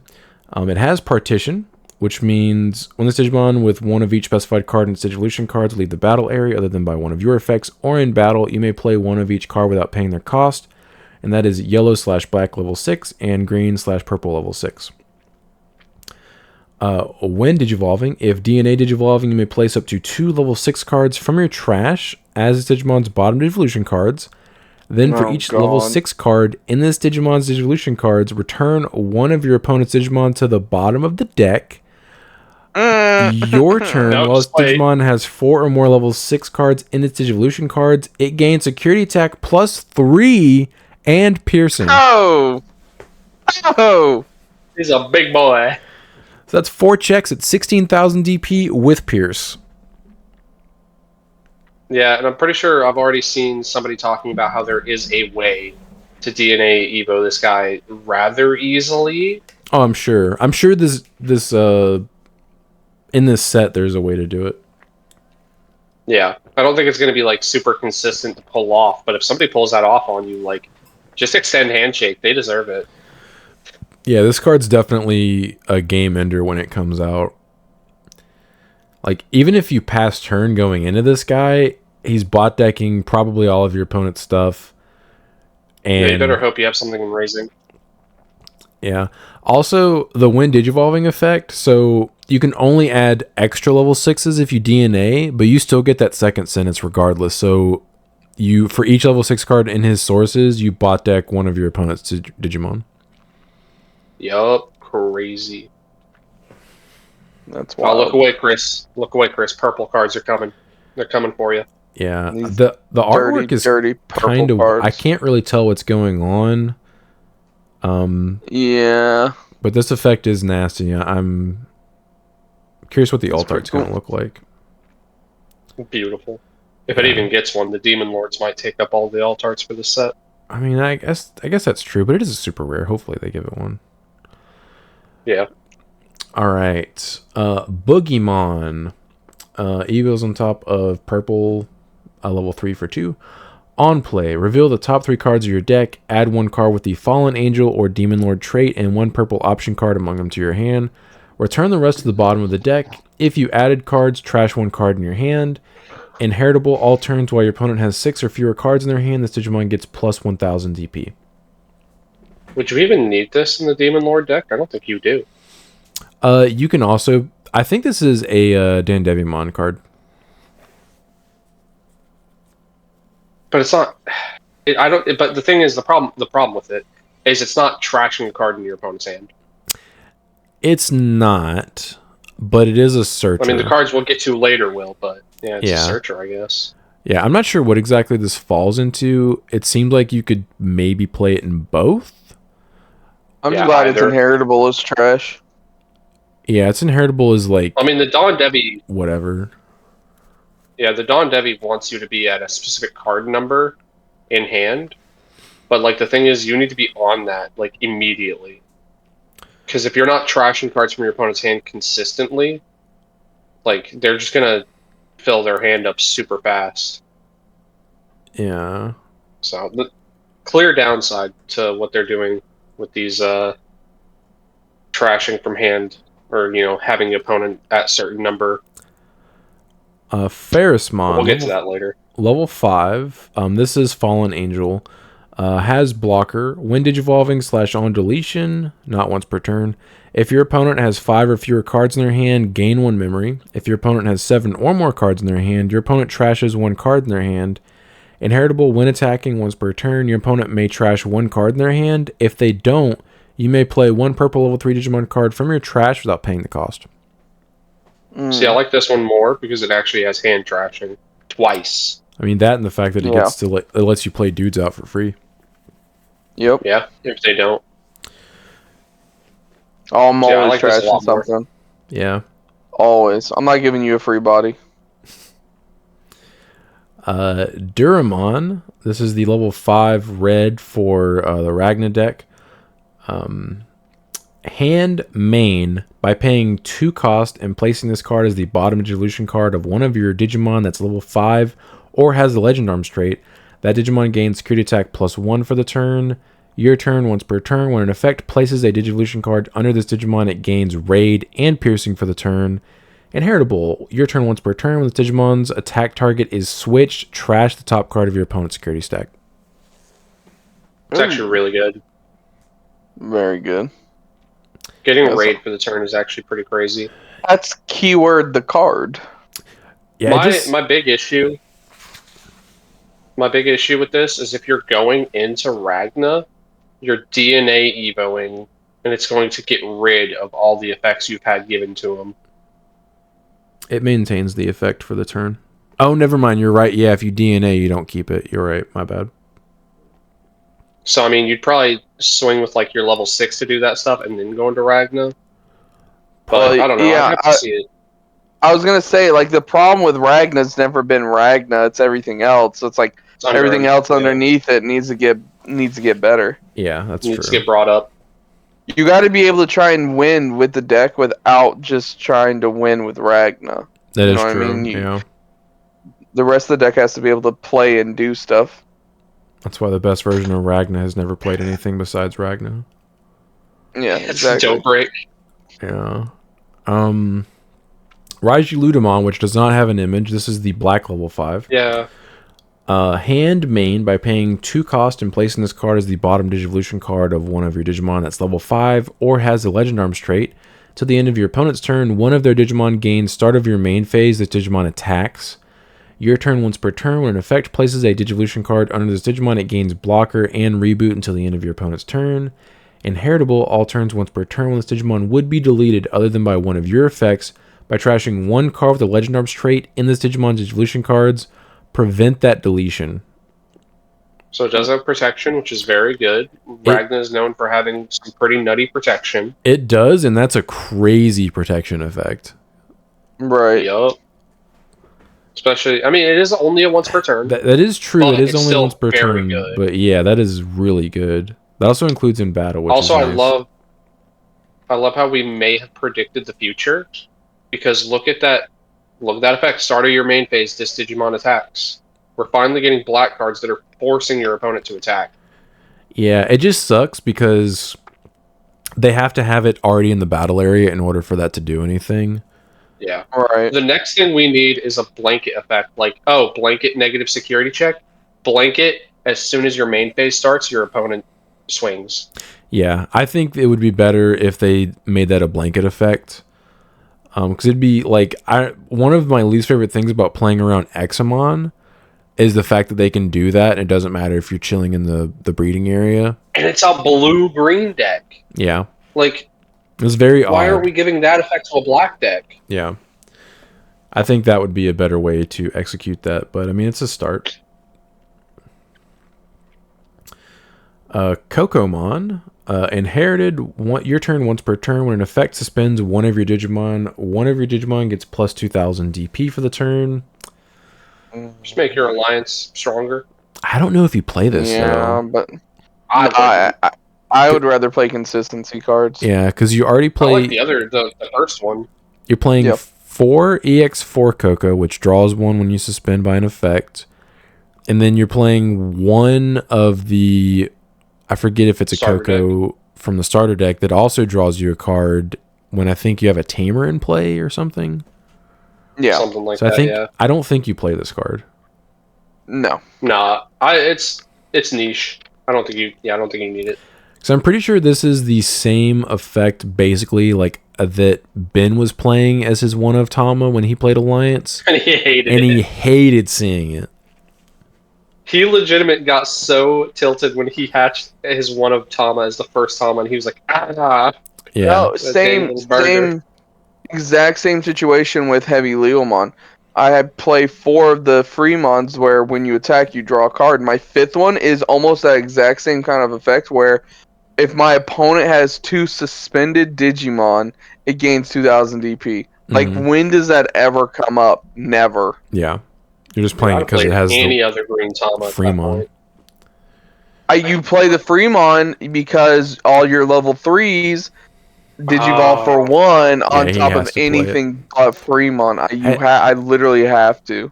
Is there another color Fremon you can play, maybe? Because there's like yellow ones. Maybe I'll have to double check. Yeah. Should look into that. Look into it. It's only a 1-up, so I mean. Yeah, at least you won't hate seeing it if maybe there's one that might give you some other benefit. One might be better, yeah. Terurimon.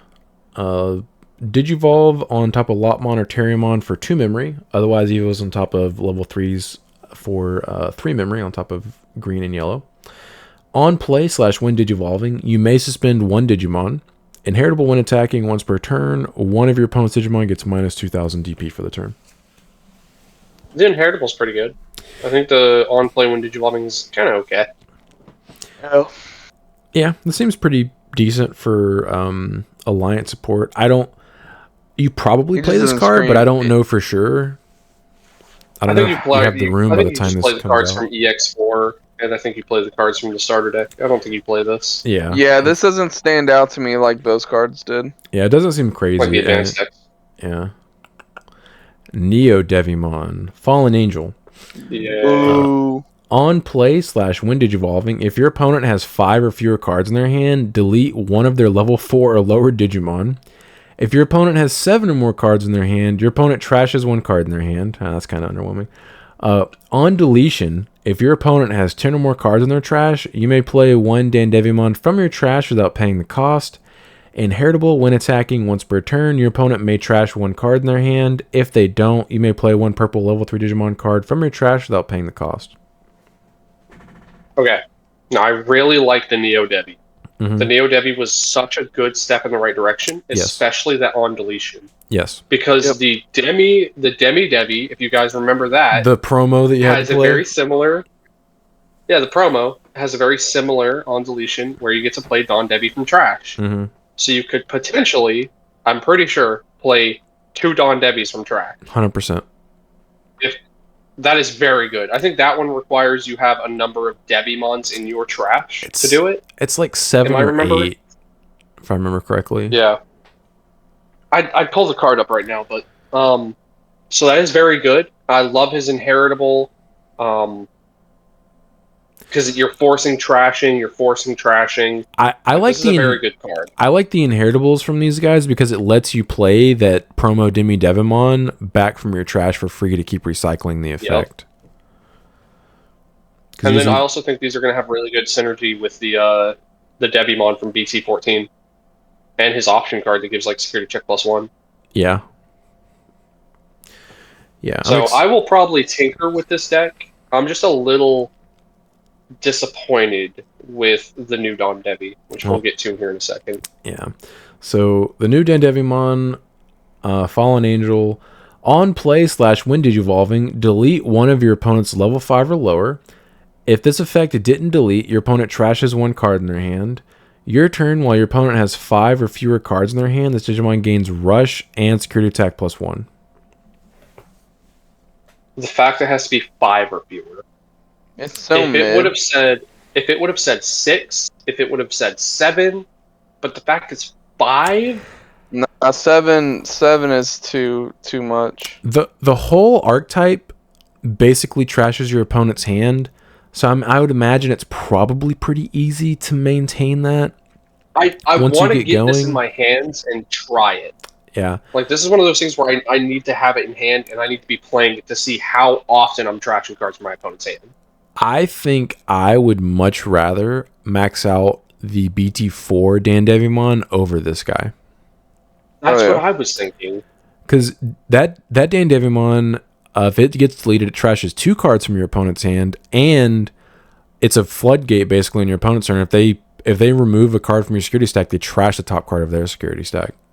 That's but what's wrong with that? There's nothing wrong with that. Like that deck never really even got to see play because it just never got the proper support. Now it's getting proper support, which I would still play this Don Devi maybe as a 2 or a 3. Yeah, I think it'd be like a 4-2 or 4-3 ratio for me.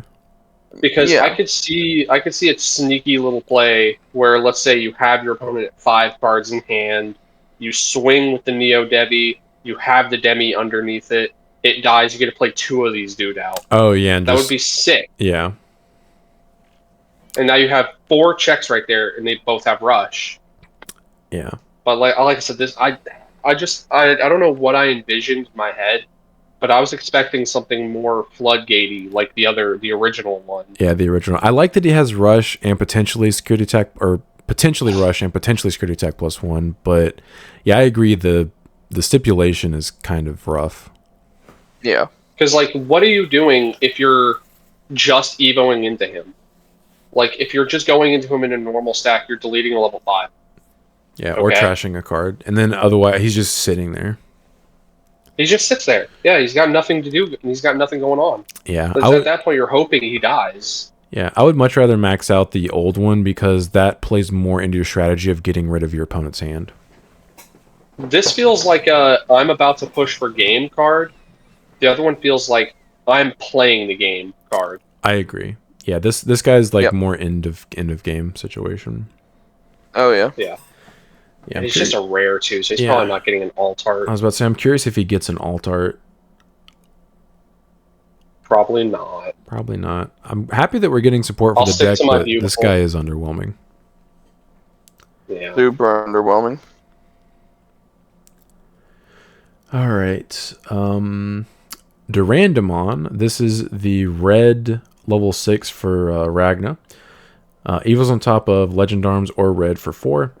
Hand main by paying 3 cost and placing this card as the bottom resolution card of one of your Digimon that's level 6 or has the Legend Arms trait. Delete one of your opponent's Digimon with as much or less DP as that Digimon. This card also just has Raid and Piercing. When Digivolving, one of your Digimon may attack, and then Inheritable Piercing. Also, your turn while this Digimon is Ragna Lordmon. The security effects on cards checked by this Digimon don't activate. Period. No Tamers. No Tamers, no Nothing. Digimon, no options, nothing. Nothing. Love that. That's very good. I love that it effectively gives any of your Digimon Blitz. Yes, I was gonna say it's just any Digimon may attack. Mm-hmm. So like, if this is a stack you've hard played this turn somehow, I don't know, you could just make another stack attack. Mm-hmm. Very good. I think this guy would be decent in any deck. Like, this guy is just a good card. Because it's just a 3-cost option that will just blow up something. Like, let's say you're just playing like a red deck. You can just pay 3 memory for this guy, tuck him, and then blow up basically anything on the field. Yep. And then just give your guy piercing. Yeah. Yeah, I mean, like I said earlier, like the rest of the deck's got to be able to play outside of itself. Yes. Yeah, it's definitely you have to be able to compete before you hit your level 7. They're moving in the right direction for sure. Bryludgemon, this is the black level 6. Hand main by paying 3 cost and placing this card as the bottom resolution card of one of your Digimon that's level 6 or has the Legend Arms trait. Digivolve 1 all of your opponent's Digimon with as much or less DP than this Digimon. This card also just has blocker and reboot. When Digivolving, one of your Digimon isn't affected by your opponent's Digimon effects until the end of your opponent's turn. Inherited blocker, also opponent's turn. While this Digimon is Ragna Lordmon, it can't leave the battle area other than by your effects or deletion. This card is annoying. Oh my god. So, hey, let me de-evo all of you, stupid. Yep. Yeah, I think this card's better than the red one, honestly. So are we saying the only way to get this thing off the board is potentially Hunters? Am I reading that right? No, the opponent's turn... Both of those effects would stop Superior Mode from touching you. Well, the Wind Digivolving you're not going to have on Ragna anymore because he's DNA'd. Yeah, but it can't leave the battle area other than by your effects or deletion. So they would have to delete it, assuming if you're tucking it under a Tamer... It can only leave through battle, or it can only leave through your effects or deletion. They would have to delete it. Yeah, but I'm saying, like, Superior Mode doesn't leave battle area. Yeah, it does. Just tucking it underneath. The Digimon is leaving the battle area. The physical card is not. The Digimon is leaving the battle area. Oh, okay. There's a subtle. Brandon, you also act as though we won't just hard Digivolve on top of with Ragna. I mean, yeah, it's definitely possible. Mm-hmm. But I mean, once we actually get to the Ragna, me and Sean are going to talk about a card, and we're going to make the market for that card skyrocket. Maybe. Speak of the devil, Ragna Lordmon Ace, super rare. DNA Digivolves on a red level 6 and black level 6 for 0, or hard Evos on red or black for 5. Hand counter blast DNA Digivolve with Durandamon and Bryludgemon. So you use one of the specified Digimon and one of the specified card in your hand. You may Digivolve DNA Digivolve into this card. So it's the same thing as... Did we already talk about the Maston, or is that... Yeah, pretty sure. Okay. So you have one of these on the field, and then you use the other one from your hand to blast DNA into this during the counter timing. This guy just has Raid and just has Reboot.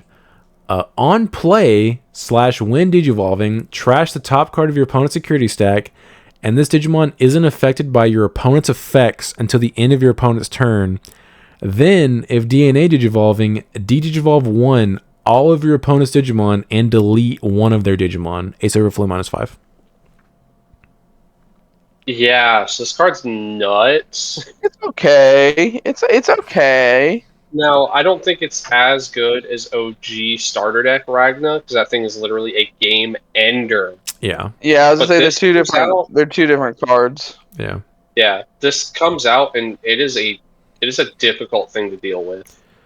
I think the only thing I'm missing is is there a way to give it security check +1? Did some of the other ones give checks +1? I think the level 4s did. If I'm not mistaken. Scroll up a little bit. I mean, I'd have to scroll up quite a bit. I'll do it for you. Though. Yeah, I'm just gonna go ahead. Sure, and do even fine, I'll do it, dude. I'm sure even some of the I'm sure even some of the older ones do as well. Some of the older cards might. Yeah, you're probably right. How far ago did we get the level 4s? I'm looking at them right now. on the I screen. found the level 3. None of Definitely the not level 4s give it. Yeah, I think Chris is right. I think some of the old stuff does. Old stuff gives it extra security attack. Yeah, I was gonna say, I think the only downside I was seeing is that you're potentially just sitting on him for like a few turns, and he's a pretty good card to sit on. Don't get me wrong, but you're just not murderizing them in like one turn. So when he hits the board, he trashes the top card of security. He has Raid, and he also will get Piercing from the Durandamon. The Durandamon also trashes a card when the attack target is switched. So if he comes out and swings once, that's 3 cards immediately from security. Yep. How many more security attacks you want to give him, Brand? Yeah, I think the original, I think the BT3 cards give security attack, if I'm not mistaken. Yeah. I don't remember if the starter deck does, though. Did you play those? I don't know. I don't think so. Probably not, but I can't remember what any of the starter deck cards do because they're kind of bad. But maybe they give security attack +1. Yeah. I mean, we also have the option card, so we'll see. We do. Yeah, this is very cool. I also like that it's an on play, so you can just pay 9, hard play this guy, yeah, and then just trash the top card of your opponent's security stack, and then he's unaffected by your opponent's effects until the end of their turn. So they can't do anything about him.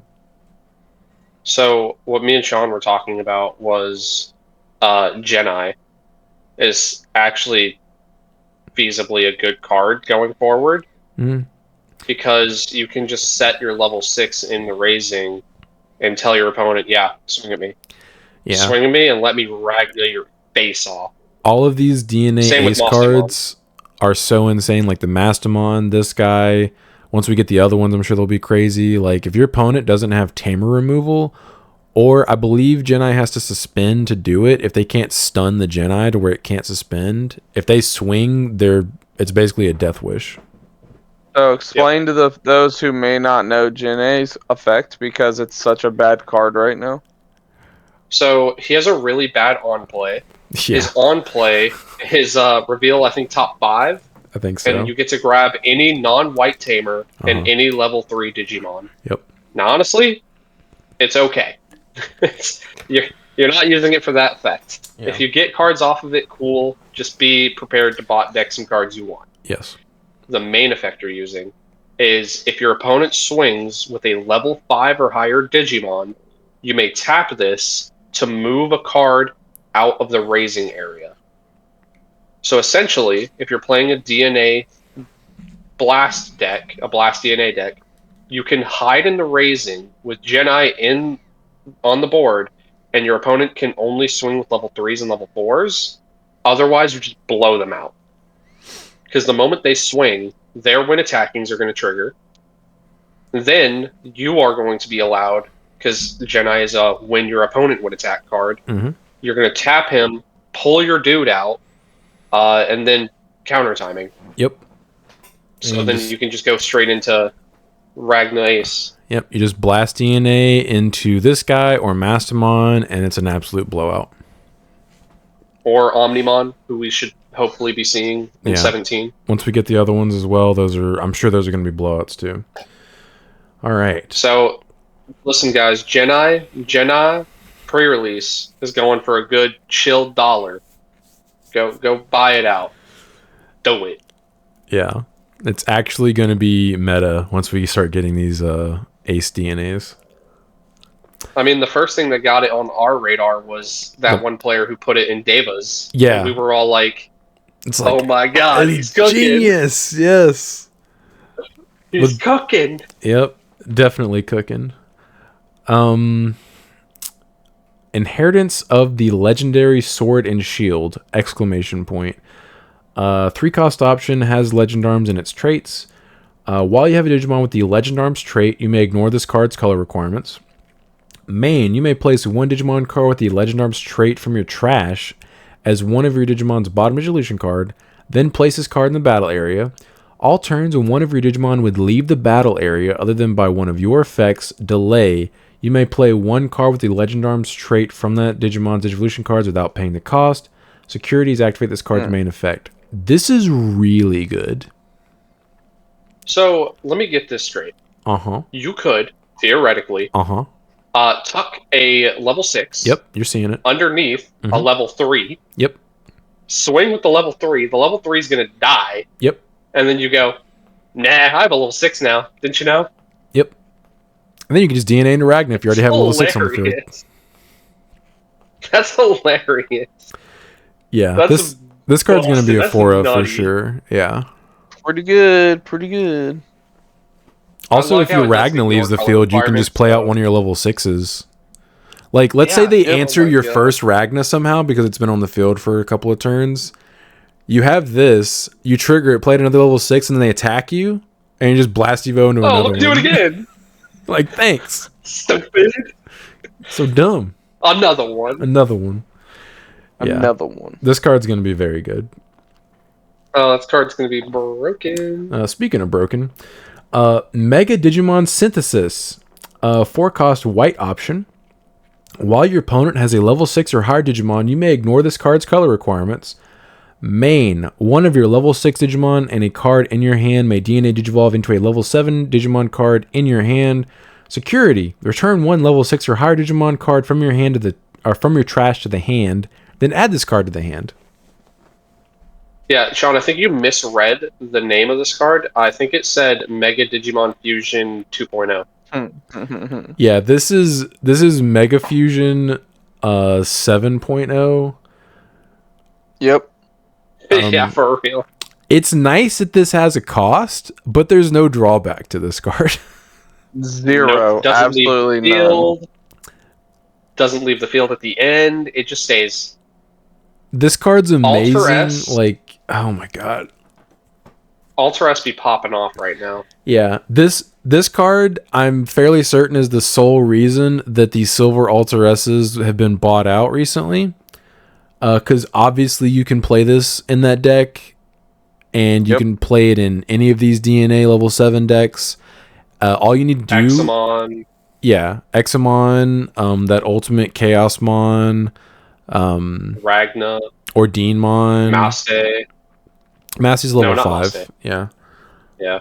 But all you need to, oh my god. all you need to do is just have a white source on your field, and you never have to worry about that first sentence. Yeah, so you're playing Geni? Cool. Now you have Yeah, it. exactly. Geni just help. Like, you play Geni and you play this card. That's simple. Yep, and you're done. Oh, you built something in the raising? Cool. Oh, your opponent's not playing into it? Well, let me promote and do it myself. Yeah, being It's able. literally the Thanos meme. It's the Thanos meme of, fine, I'll do it myself. Do it myself. Exactly. Yeah, this lets you play Alter S to where you don't have to do the wombo. You literally just Evo up into a line, and then just activate this card and use the other one in your hand and DNA into Alter S. Like, You just flip your opponent the bird, tell them to deal with it. yep, tell them to deal with it. And if they do deal with it, It would probably just do it again. Deal with it again. Yeah, deal with it again. Soon does this get hit? This card,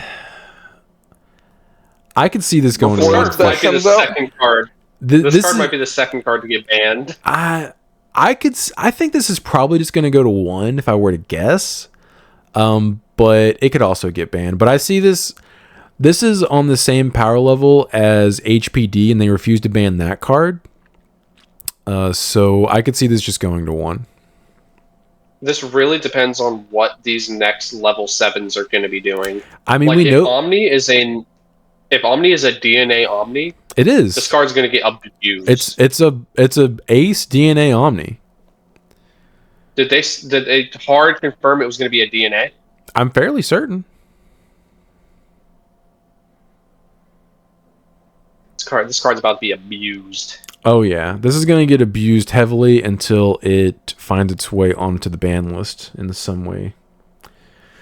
It is a matter of when, not if. Correct. Yeah, it's just like the original Mega Fusion. When we read that card in BT5, it was immediately apparent that that card was super duper broken, and it was only a matter of time before it got hit. Yeah, it only took Susanomon coming out and being like, hey, yep, bye.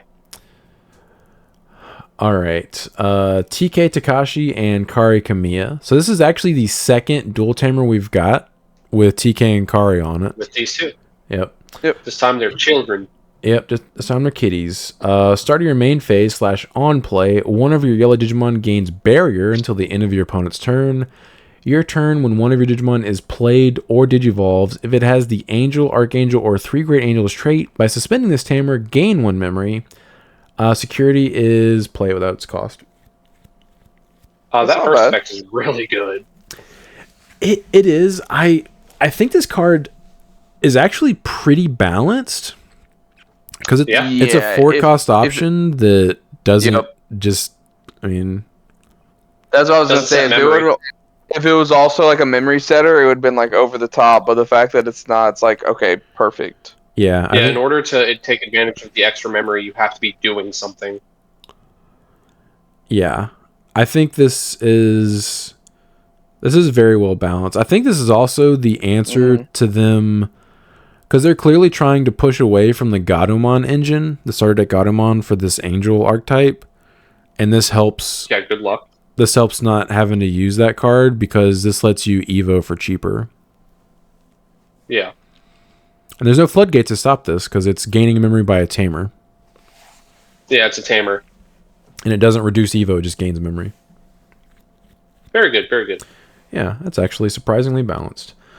Shuchong Wong, 4 cost. I think that said Susie.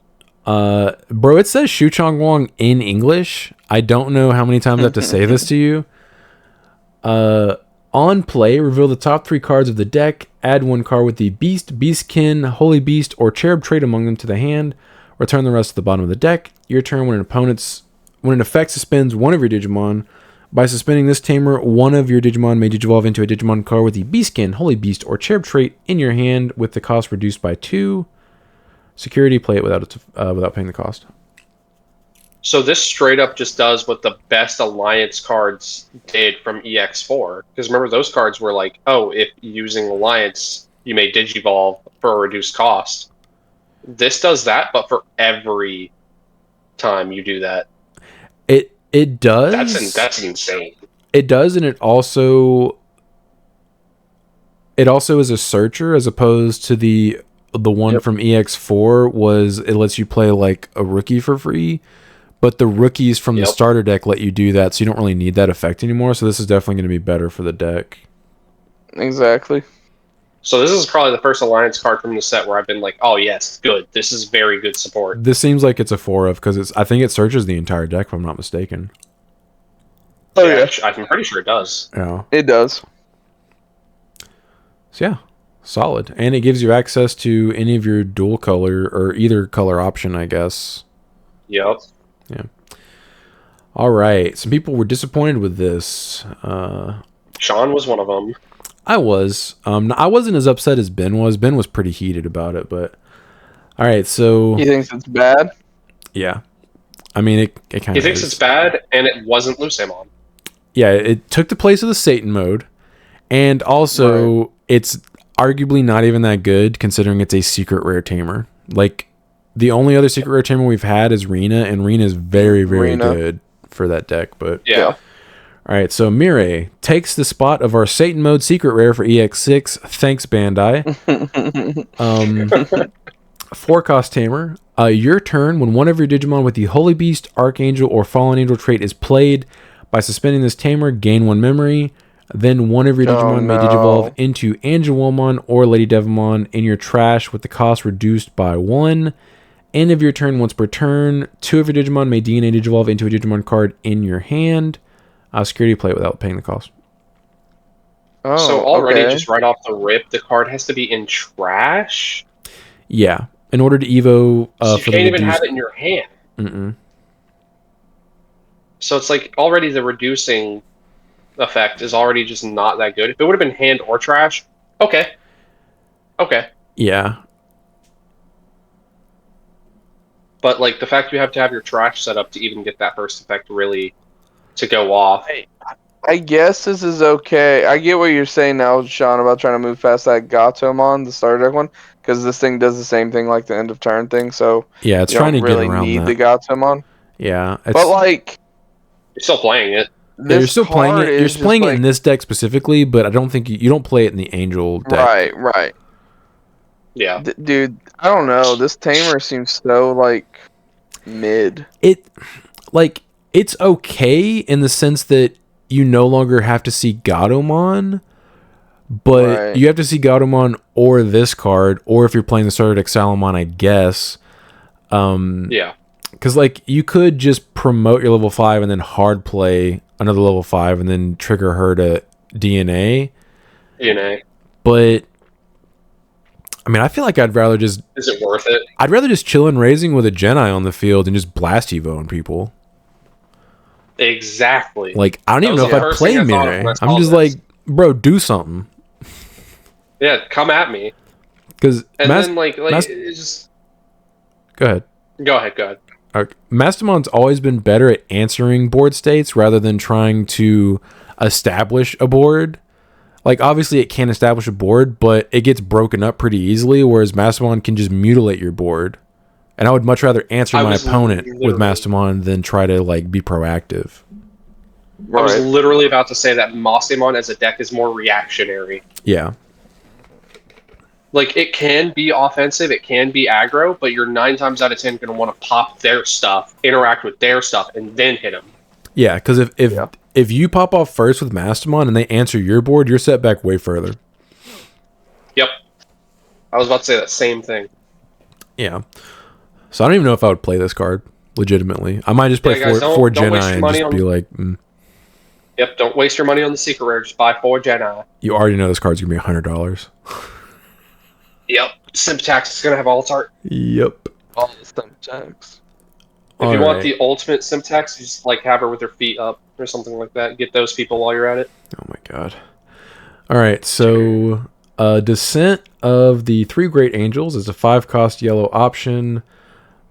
Main, you may place 1 Digimon card with the Angel, Archangel, or 3 Great Angels trait from your hand at the bottom of your security stack.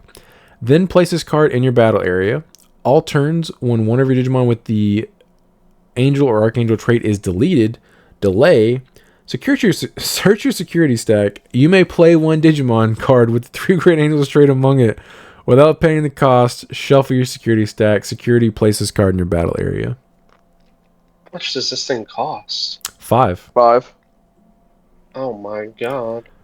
Don't delete my stuff or you're just going to have to deal with something else.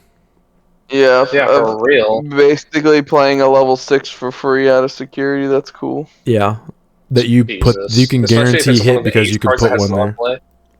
Do what? Especially like the aces and stuff like that, since they have on plays. Oh yeah. I mean it's only 3 Great Angels that you can play. So it's only the megas. Oh yeah, it's only the megas. So yeah, it is sort of balanced in that aspect. Yeah. Alright, so moving on to the Ascent of the 7 Great Demon Lords. Huh? Oh no, okay, you're good. Yeah, I just went in order of the pictures. Gotcha. Ascent of the 7 Great Demon Lords, 4-cost purple option. It has 7 Great Demon Lords in the trait. Main, you may place one Digimon card with the 7 Great Demon Lords trait from your hand or trash as the bottom Digillusion card of the Gate of Deadly Sins in your breeding area. Then place this card in the battle area. All turns, when one of your Digimon with the 7 Great Demon Lords trait is deleted, delay, you may play one Digimon card with the 7 Great Demon Lords trait from the Digillusion cards of your Gate of Deadly Sins in the breeding area without paying the cost. Security, place this card in the battle area. So yeah, just in case this deck didn't already have enough aggro, here's more. We knew it was coming. We knew it was going to get the whatever Their option. own purge. Yeah, the purge option for it. And this is better than the purge for Royal Knights. Shocker.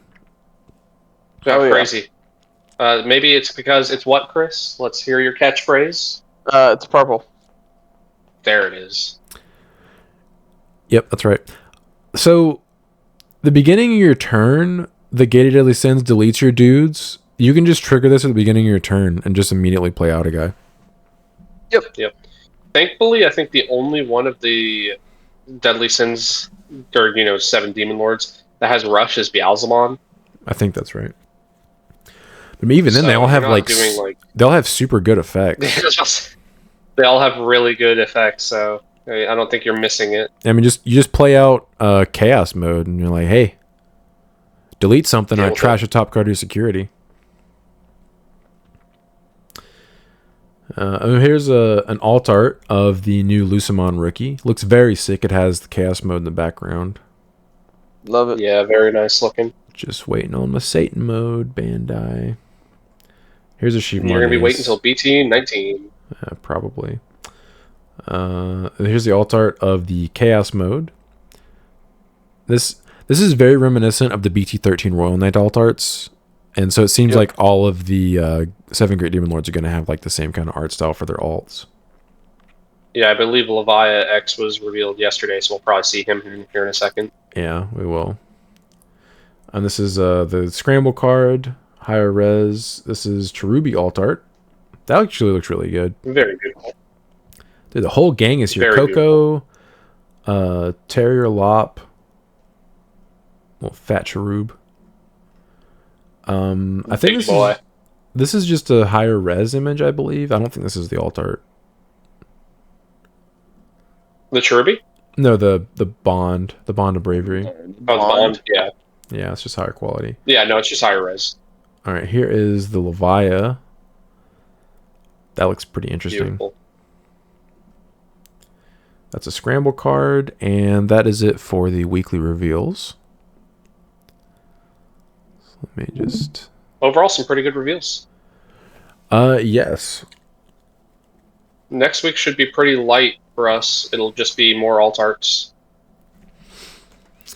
I really wish they would release Satan mode. Like, just give us Satan mode, dude. What if you could only have one, Lord Nightmon X or Satan mode? Bandai won't make me choose. Those will come out in the same set without question. What if they don't? They will. Lord Nightmon X, Dynus X, and Satan mode are all going to be in the same set. I bet money on it. We'll see. Either you're going to be waiting until BT19. I mean, maybe. They're going to come out in the same set, though. I know they are. Yeah. If people are wondering why I'm saying that, it's because they're following a pattern right now. I know they've already designed Satan mode. Like, I'm sure of it. They're just sitting on it. I'm really curious what it does. They're like, hey, let's wait until we hit the 7 Great Demon Lords deck, and then we'll give them Satan mode. The fact that you're going to be able to play... I mean, assuming that deck doesn't get hit in some way, you're going to be able to play Satan mode in that deck. Yep. 100%. That's going to be crazy.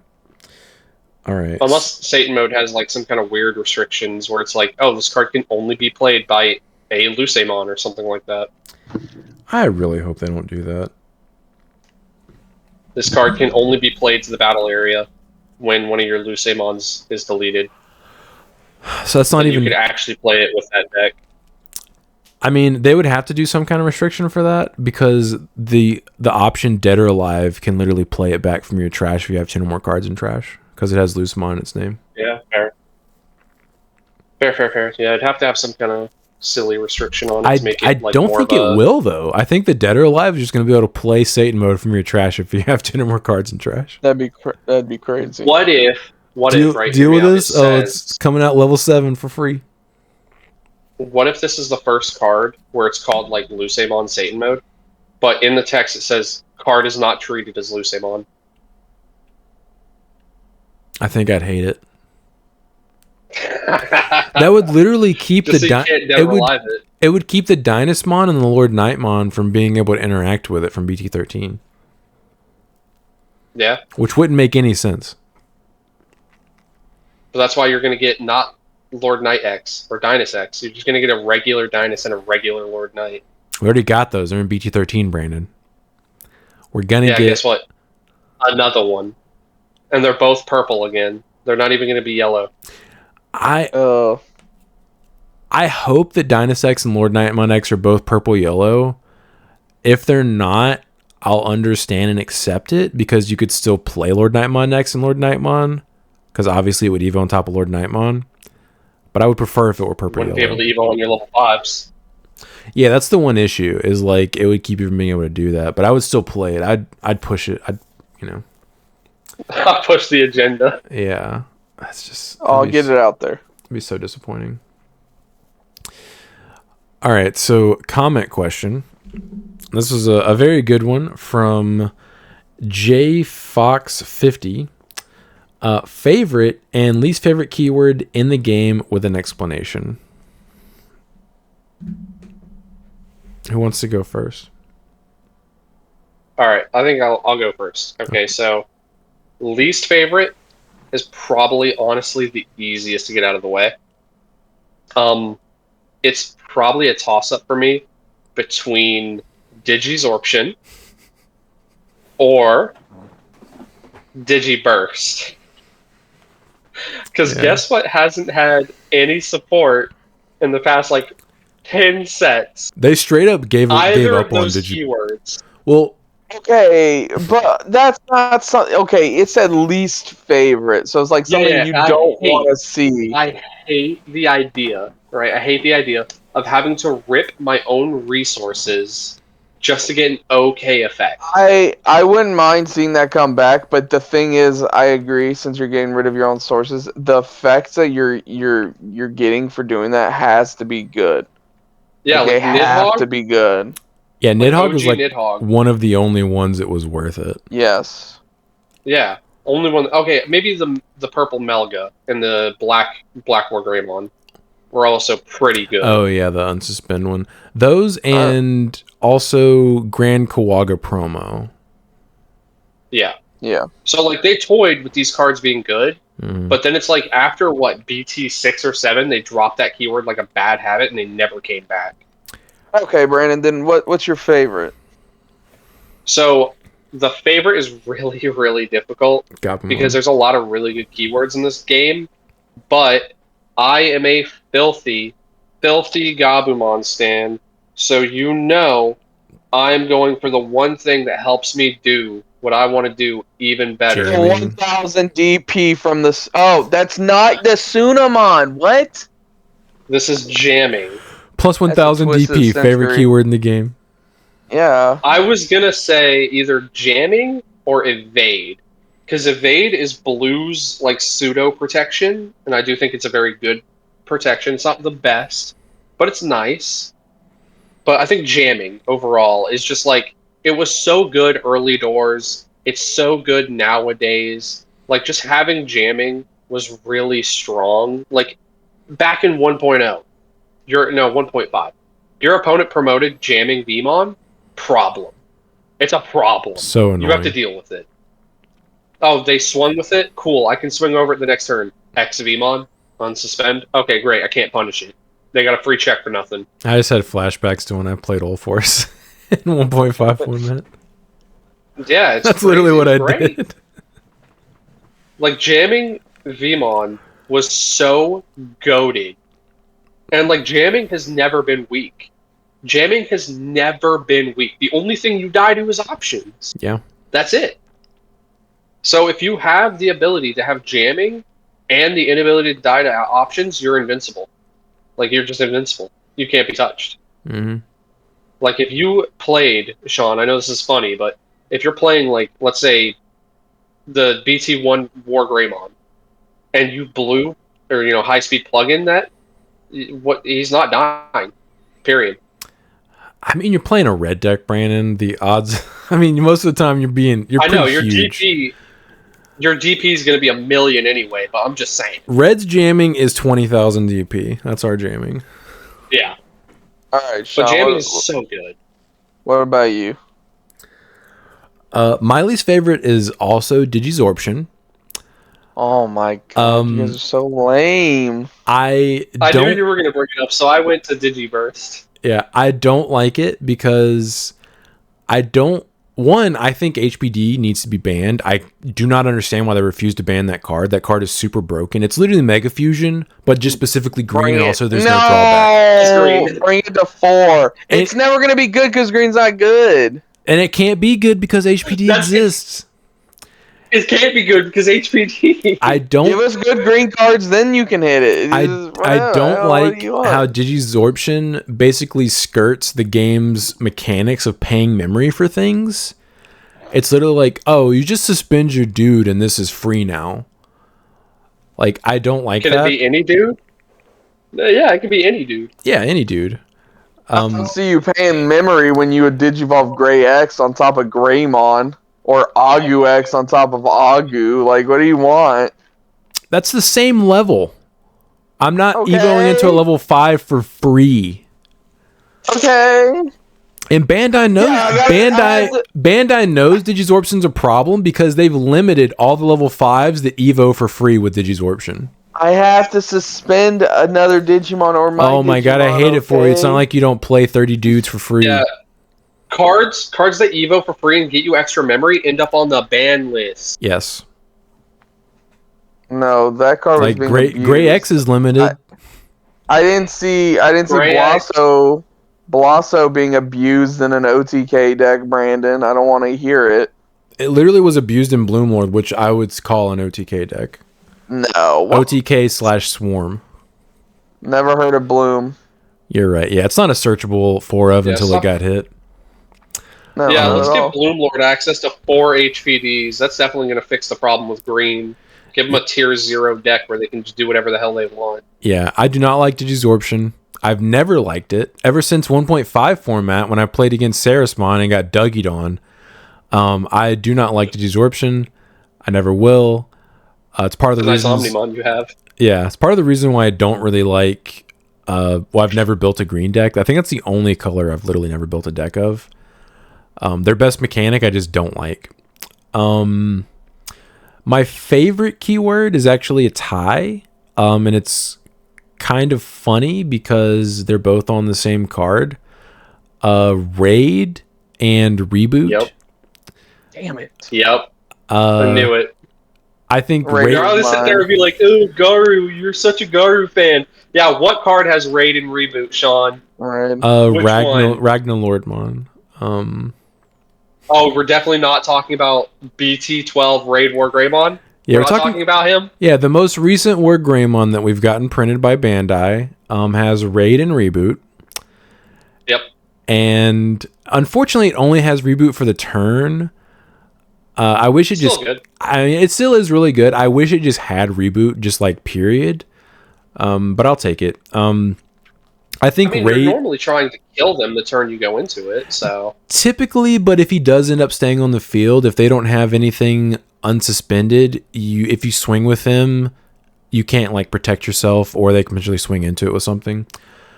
Yeah, fair. I think Raid is a really good mechanic because it lets you out things that otherwise can't be outed. Like Mother D Reaper is an example. Belphemon Sleep Mode, another example. Like cards that say, "Oh, I'm unaffected by everything." Raid is just like, I'm gonna run you over.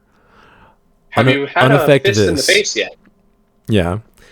And then I think War Greymon said, "I don't need these Draymond killers." Yeah. And then Reboot, I just think is a very good keyword because it keeps your opponent from being able to just swing back into you or swing over you. Like, it's always been a good keyword. Assuming they don't have Raid. Yeah, assuming they don't have raid.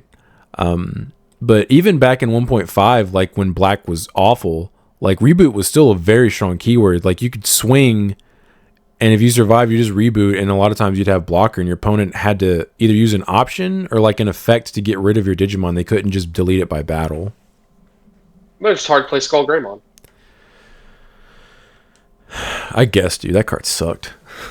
So I'll try and be a little different. I was gonna just say what you wanted to say, man. Just it's not I was gonna say raid as well. Raid's really cool, but my least favorite. I don't want to just say Digizorption because you guys are lame. Because it's not. I really hate Digivolving, especially multiple stages. That can be extremely annoying because most of the time you're getting Digivolved all the way down to like a lower level, and then the card gets killed. It gets popped. It just gets popped. So, and it dodges a lot of removal. Yeah, dodges removal, protection. Like so, Digivolving can be really annoying, but I also love it at the same time. So, and then maybe my favorite outside of raid, which Sean's already gone over. Like I agree on every point. Probably blocker. I do love a good Digimon with a high DP and high blocker. So you're a black fan, huh? Yeah, it's just like one of those things where it's like, hey, I have like a 20,000 DP Digimon, and it's just big blocker. How about you just get over it? And then they do, and you go, that sucks. They do it, and you're like, why'd you do this? Yeah. It was like back in the olden days when I think it was Solar used to play the Skull Nightmon deck. Yeah. Was it Solar? It was. And he had like 15 blockers on the board, and I would just reveal this, and he'd be like, yeah, you got it, man. That deck was annoying to play against, dude. They would just float into more stuff, and he would just constantly be having blockers on the field. I'm like, bruh. You and him are the reason I started playing this. Good. Because you were playing at the time the Blackboard Greymon deck, and I could never get your stacks off the board. So I was just like, screw it. I don't care about the stack. I'm just going to go through it. Yeah. Playing Y'all are the reason I had to start playing that card. Playing Blackboard with Gaiomon actually had a good matchup versus the Skull Nightmon because you could just D over their Skull Nightmons and they wouldn't float. And you blow up their Tamer too. You pop their Tamer and they don't have blocker anymore. You're like, you're dead, dude. Yeah, you're dead. You just dead, kid. Dope. Good job, boys. Yep. Yeah, I feel like I rambled on that one without. Bro, I just realized that Gabumon is. How long has that guy been in frame? This guy? I just noticed. So my mic is like just over the edge of this monitor, and I just noticed that Gabumon. He's been there a while. Yeah, it's been there a minute. God, dude, I literally just noticed it. I thought about doing like something like this, and I was like, oh, that's way too much. I was like, oh, I got a little figure. And it was like the perfect size. I was like, yeah. Do you remember earlier when I said I spiced up my setting, or my setup? Yeah. That's what I did. This was the spice. Oh my god, I'm hanging up. I don't. God, I didn't notice that. Alright, bye. Later.